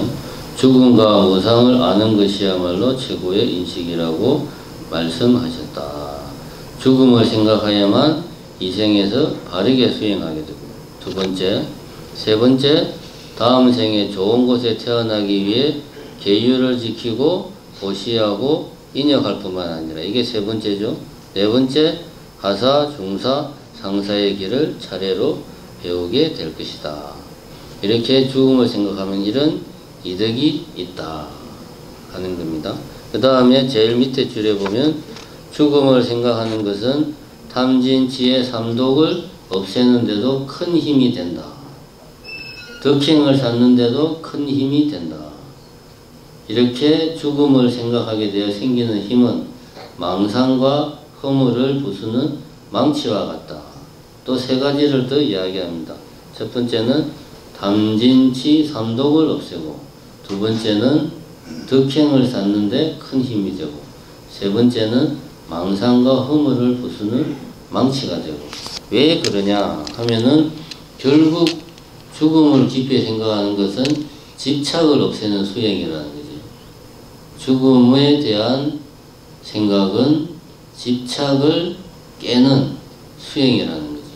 집착을 깬다는 말은 탐진치 삼독을 없애는 거고, 그 다음에 망상과 허물, 나라고 하는 있지도 않은 헛된 것에 대한 집착을 버리는 수행이니까 그런 잘못된 망상과 허물을 깨트리게 되고, 그래서 이런 죽음을 생각하면 이런 이득들이 있다. 그 다음에 세 번째, 죽음을 바르게 생각하는 방법, 죽음에 대한 9가지 명상이라고 나와 있습니다. 죽음에 대한 9가지 명상. 9가지는 첫 번째가 굵은 글씨로 쓰던 겁니다. 죽음을 피할 수는 없다. 두 번째, 102페이지, 수명은 연장할 수 없다. 세 번째, 사는 동안 수행할 시간은 그리 많지 않다. 네 번째, 언제 죽을지 모른다. 다섯 번째, 죽게 되는 원인은 많고 살 수 있는 기회는 적다. 그 다음에 104페이지, 몸은 매우 약한 것이다. 죽음 앞에서 제사는 도움이 되지 못한다. 친지들 역시 도움이 되지 않는다. 자신의 몸도 도움이 되지 않는다. 이렇게 죽음에 대한 9가지 명상, 여기에서 명상은 이런 9가지를 마음속으로 깊이 생각을 하는 겁니다. 상상을 해가지고, 아, 죽음은 피할 수 없구나, 내 수명은 연장할 수 없구나, 이런 거를 그냥 뭐 시험 문제 외우듯이 외우라는 게 아니라 마음속으로 깊이 생각하고 머릿속으로 상상을 해서, 아, 정말 그렇구나 라는 생각을 하는 겁니다. 하나씩 봅시다. 첫 번째, 죽음은 피할 수 없다. 아주 이제 멋있는 비유가 나옵니다. 죽음의 화살은 살아있는 모든 것을 겨냥하고 있다. 이런 표현은 참 멋있는 말입니다. 그죠? 이런 말은 좀 크게 딱 뽑아가지고 머리맡에 딱 붙여놓고 심심할 때마다 한 번씩 보면 정신이 번쩍 들겠죠. 저 죽음의 화살은 모든 것을 겨냥하고 있다. 그 모든 것에는 누구도 포함됩니까? 결국 죽음의 화살은 누구를 겨냥하는 거예요? 다른 상대에 겨냥하는 건 별로 중요하지 않아요. 그건 내가 조금만 생각해도 모든 것은 다 죽으니까 그 화살은 바로 나를 향한다. 이 말을 하고 있는 거죠. 죽음의 화살은 살아있는 모든 것을 겨냥하고 있다. 두 번째, 조명이 어두워서 글자가 잘 안 보여. 수명은 연장할 수가 없다.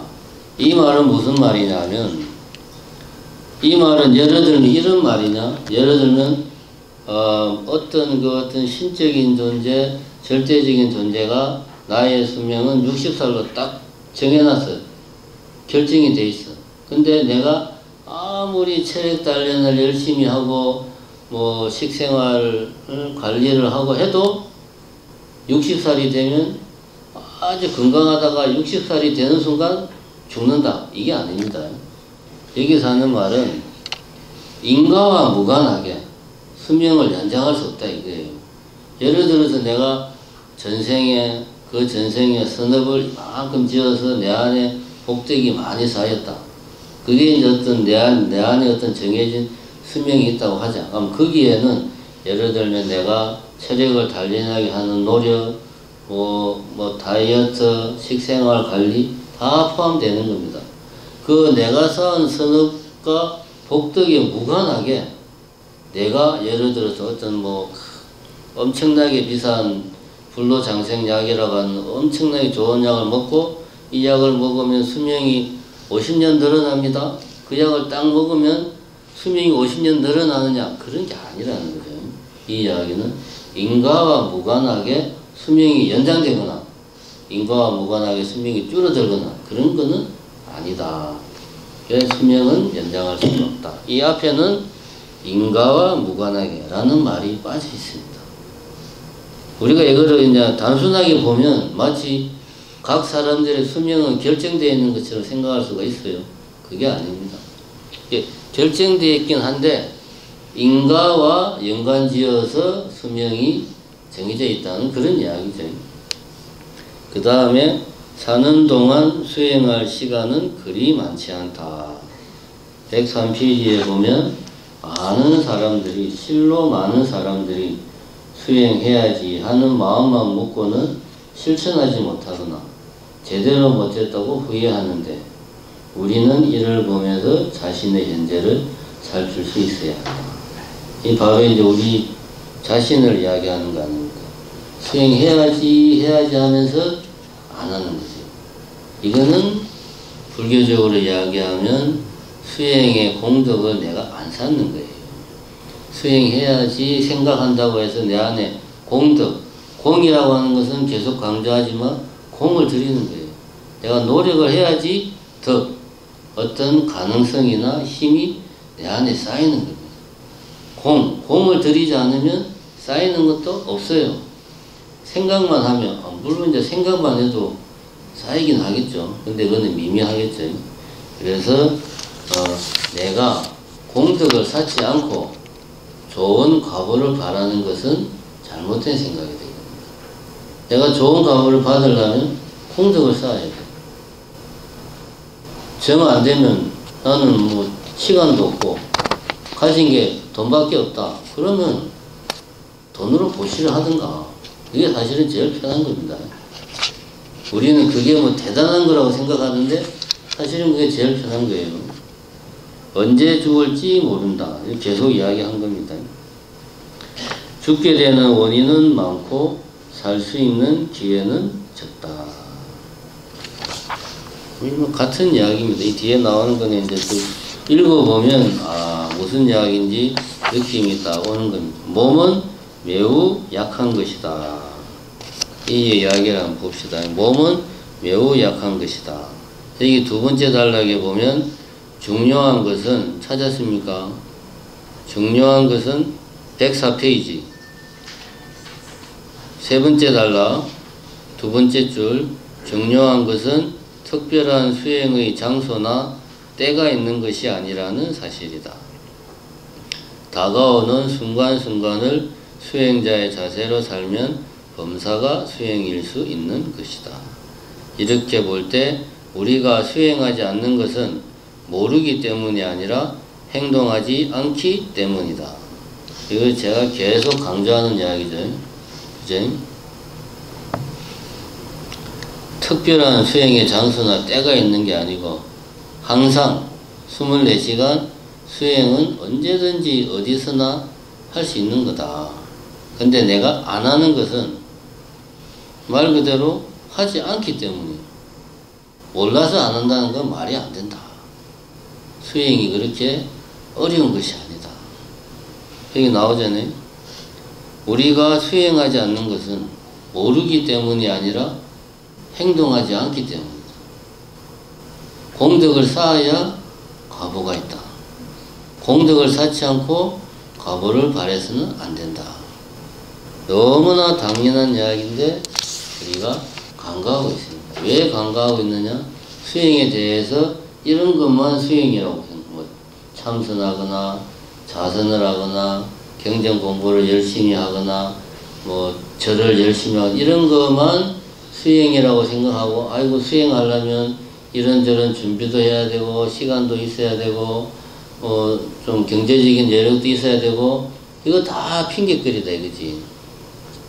아까도 이야기했지만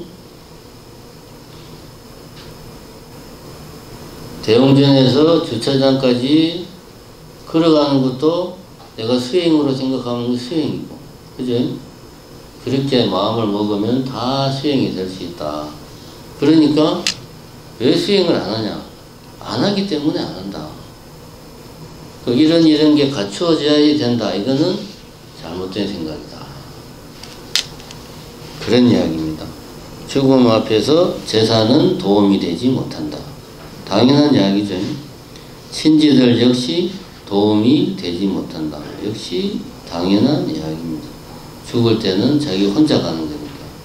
자신의 몸도 도움이 되지 않는다. 자, 여기서 보면 저 끝에 세 번째 줄에 보면 나그네가 남의 집에 머물러도 자신의 집으로 가야 한다는 생각만 하듯이 이 생에 집착하지 말고 내 생을 위해서 수행해야 한다.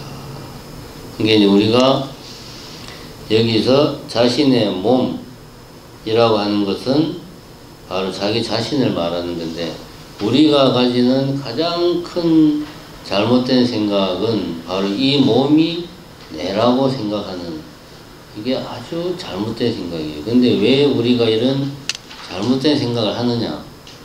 이 몸이 우리가 눈으로 보기에, 그리고 실제로 보면 다 따로따로 서로 다르거든.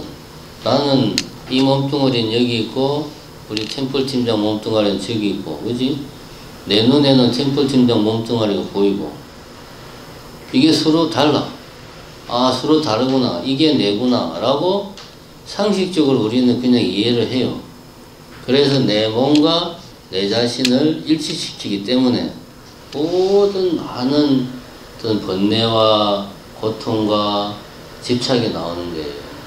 이 생각만 우리가 벗어버려도 많은 집착으로부터 우리가 해방될 수가 있습니다. 근데 이제 이런 것들은 이런 생각을 할 필요가 있어요. 우리 이제 나이 드신 분들 무릎이 안 좋으면 연골 수술 하잖아요. 그죠? 그러면 원래 자기 몸이었던 그 무릎 쪽에 뼈들을 이제 빼내고 거기에 무슨 막 요런 이제 그런 뭐 쇳덩어리 같은 거 넣잖아요. 그러면 일종의 이 내 몸의 일부가 보면 금속이 들어가 있죠. 그죠? 그러면 어떻게 보면 내가 사람이 아니야. 뭡니까? 로봇이야, 로봇. 응? 좀 심하게 좀 표현하자면 교통사고를 당했어. 그래서 한쪽 다리를 절단을 해가지고 내 의술이 엄청 좋아져가지고 이 의족을 이제 달았는데 내 진짜 다리만큼 똑같이 움직여. 그럼 이게 나는 사람이에요, 로봇이에요? 응? 뭡니까? 지금 내 같은 경우는 백내장 수술을 했단 말이야. 백내장 수술은 다른 게 아니에요. 수정체를, 내 원래 있던 수정체를 떼내고 인공 수정체를 넣는 거야. 그러면 나는 사람이에요, 로봇이에요? 응? 이렇게 생각을 해보면 이 몸뚱아리라고 하는 게 내라고 일치를 시킬 수, 이 몸뚱아리가 내라고 하는 근거가 사실은 별로 없어요. 보면은 이걸 좀 더 발전을 시키면 의술이 어마어마하게 발전을 했어. 근데 예를 들어 나는 돈이 엄청나게 많아.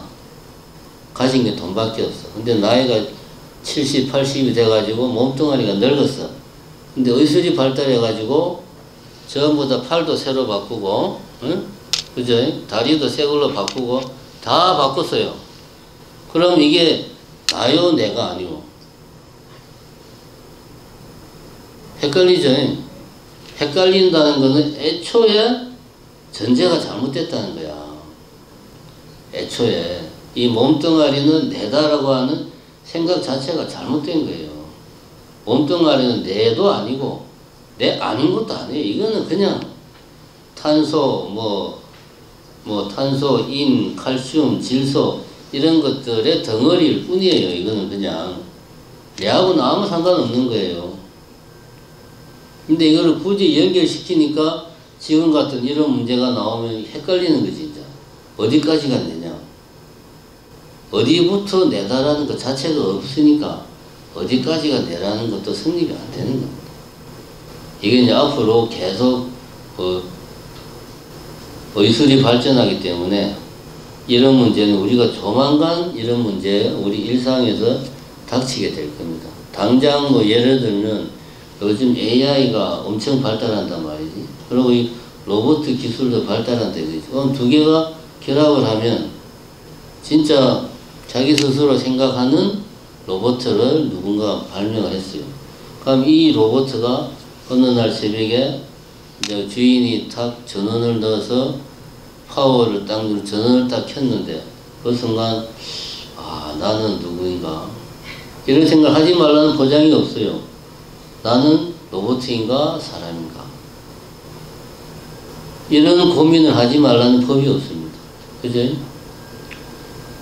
이제 우리가 생각하는 이 몸이 내라는 생각은 사실은 전제 자체가 잘못된 거다. 서로 범주가 완전히 다른 거예요. 완전히 다른 거죠. 그 다음에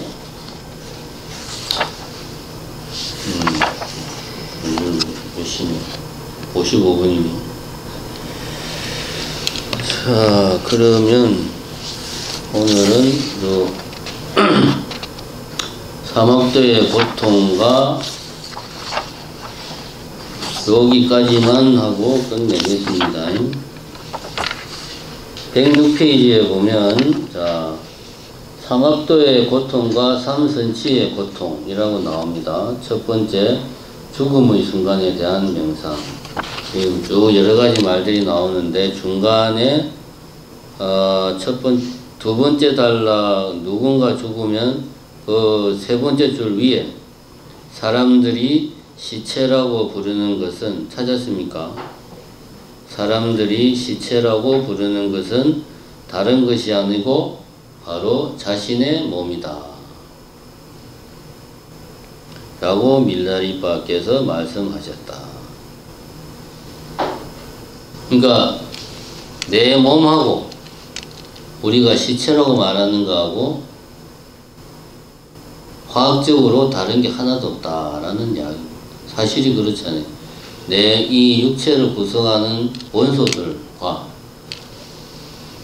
예를 들어서 옆에 어떤 개가 한 마리 죽었다. 그 개의 시체를 구성하는 원소는 똑같아요. 그러니까 내가 이 몸이 뭐다? 시체다. 그래서 화두에는 그런 화두가 있잖아요.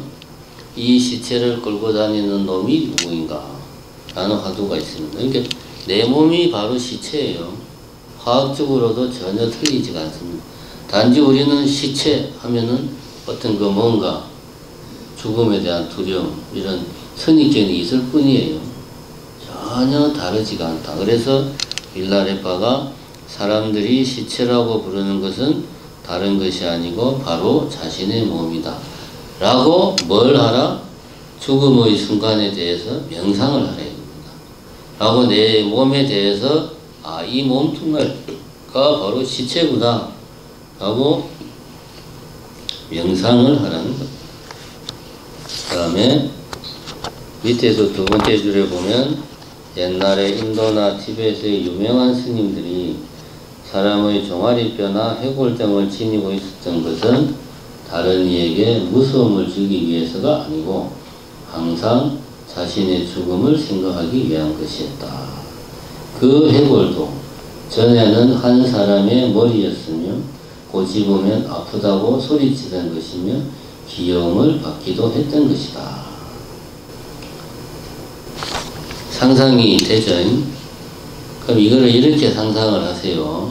한 100년 뒤에 어떤 유명한 스님이 종아리뼈를 들고 다니면서 이게 사람의 뼈다 이걸 보면서 죽음에 대한 명상을 한다고 치자.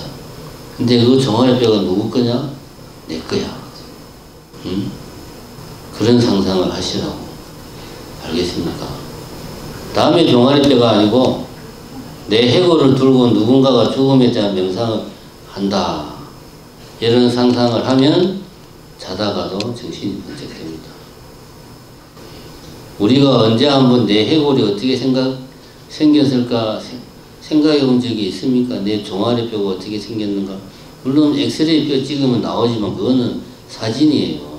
실제 내 해골을 누군가가 들고 내 해골을 이렇게 쳐다보면서 아, 인간은 누구나 죽는구나 라고 명상을 누군가가 할 것이다. 이런 생각을 하면 이게 바로 뭡니까? 죽음의 순간에 대한 명상이라는 거예요. 인간은 언젠가도 죽는다. 그 다음에 108페이지 보면 두 번째 단락에 이렇게 살피게 되면 다음 생에는 삼선치와 삼악도 두 곳 말고 다른 곳에 태어나는 일은 없다는 것을 알게 될 것이다. 그러나 이 두 곳을 마음대로 갈 수 있는 것은 아니다. 만약 자기 마음대로 갈 수가 있다면 누가 삼악도에 가려고 하겠는가? 그죠? 다음 생은 스스로 지은 업에 의해 결정될 뿐이다.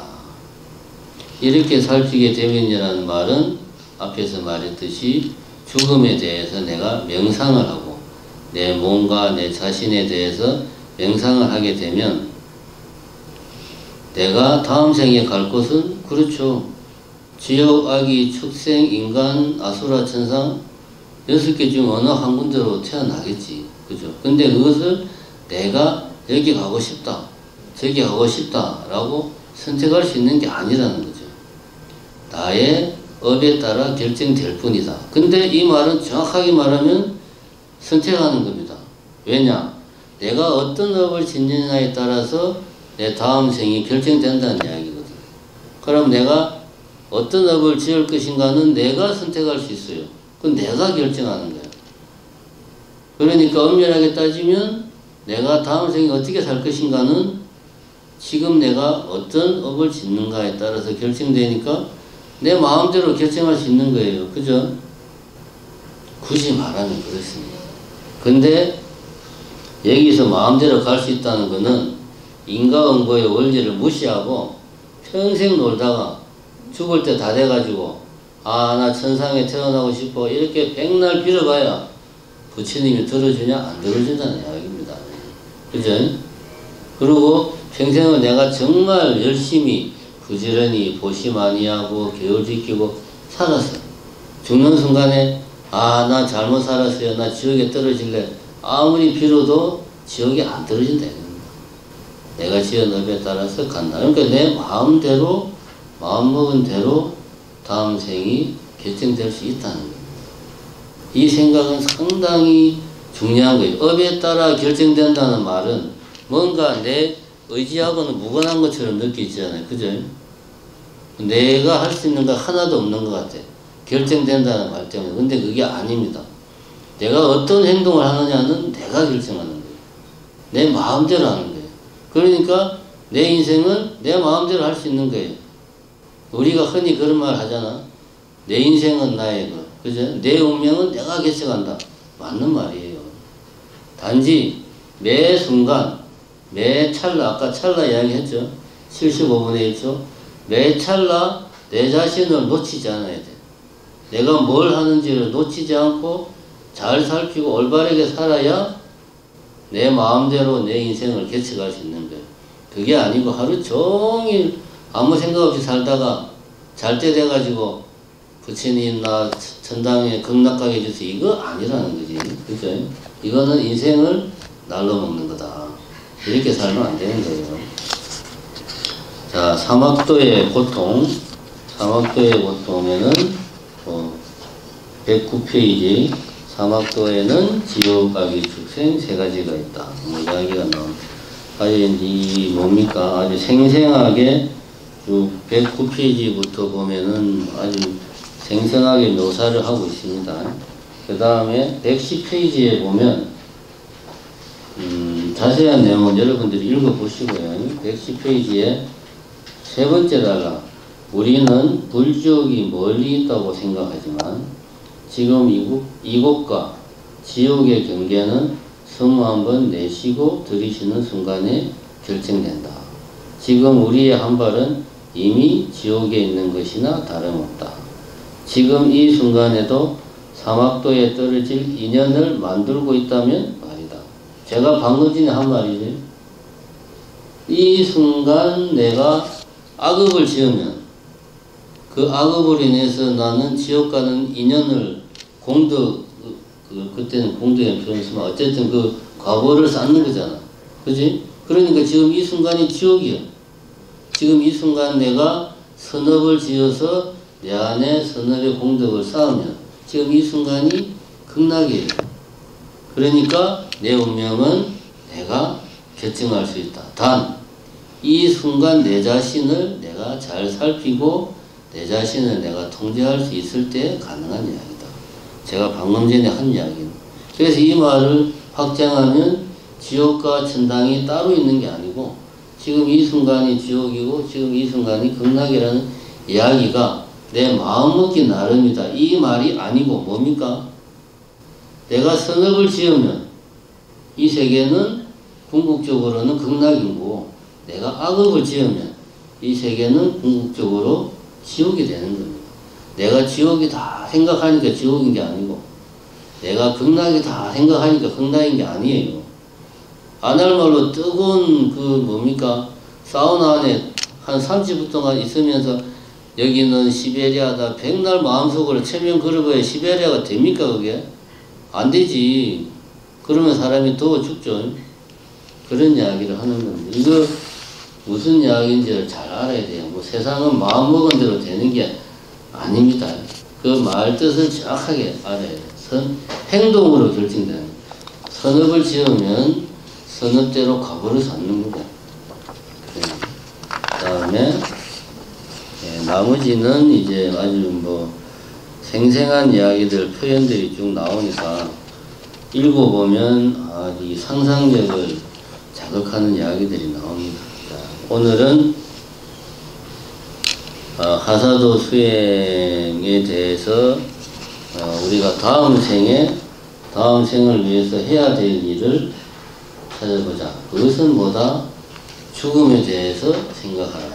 죽음에 대해서 생각하는 것은 무상을 생각하는 것이고 무상을 생각하는 것은 이생에 대한 집착을 버리는 것이다. 이 이야기를 오늘은 했습니다. 다음에는 하사도 나머지 부분과 중사도를 하도록 하겠습니다. 수고하셨습니다.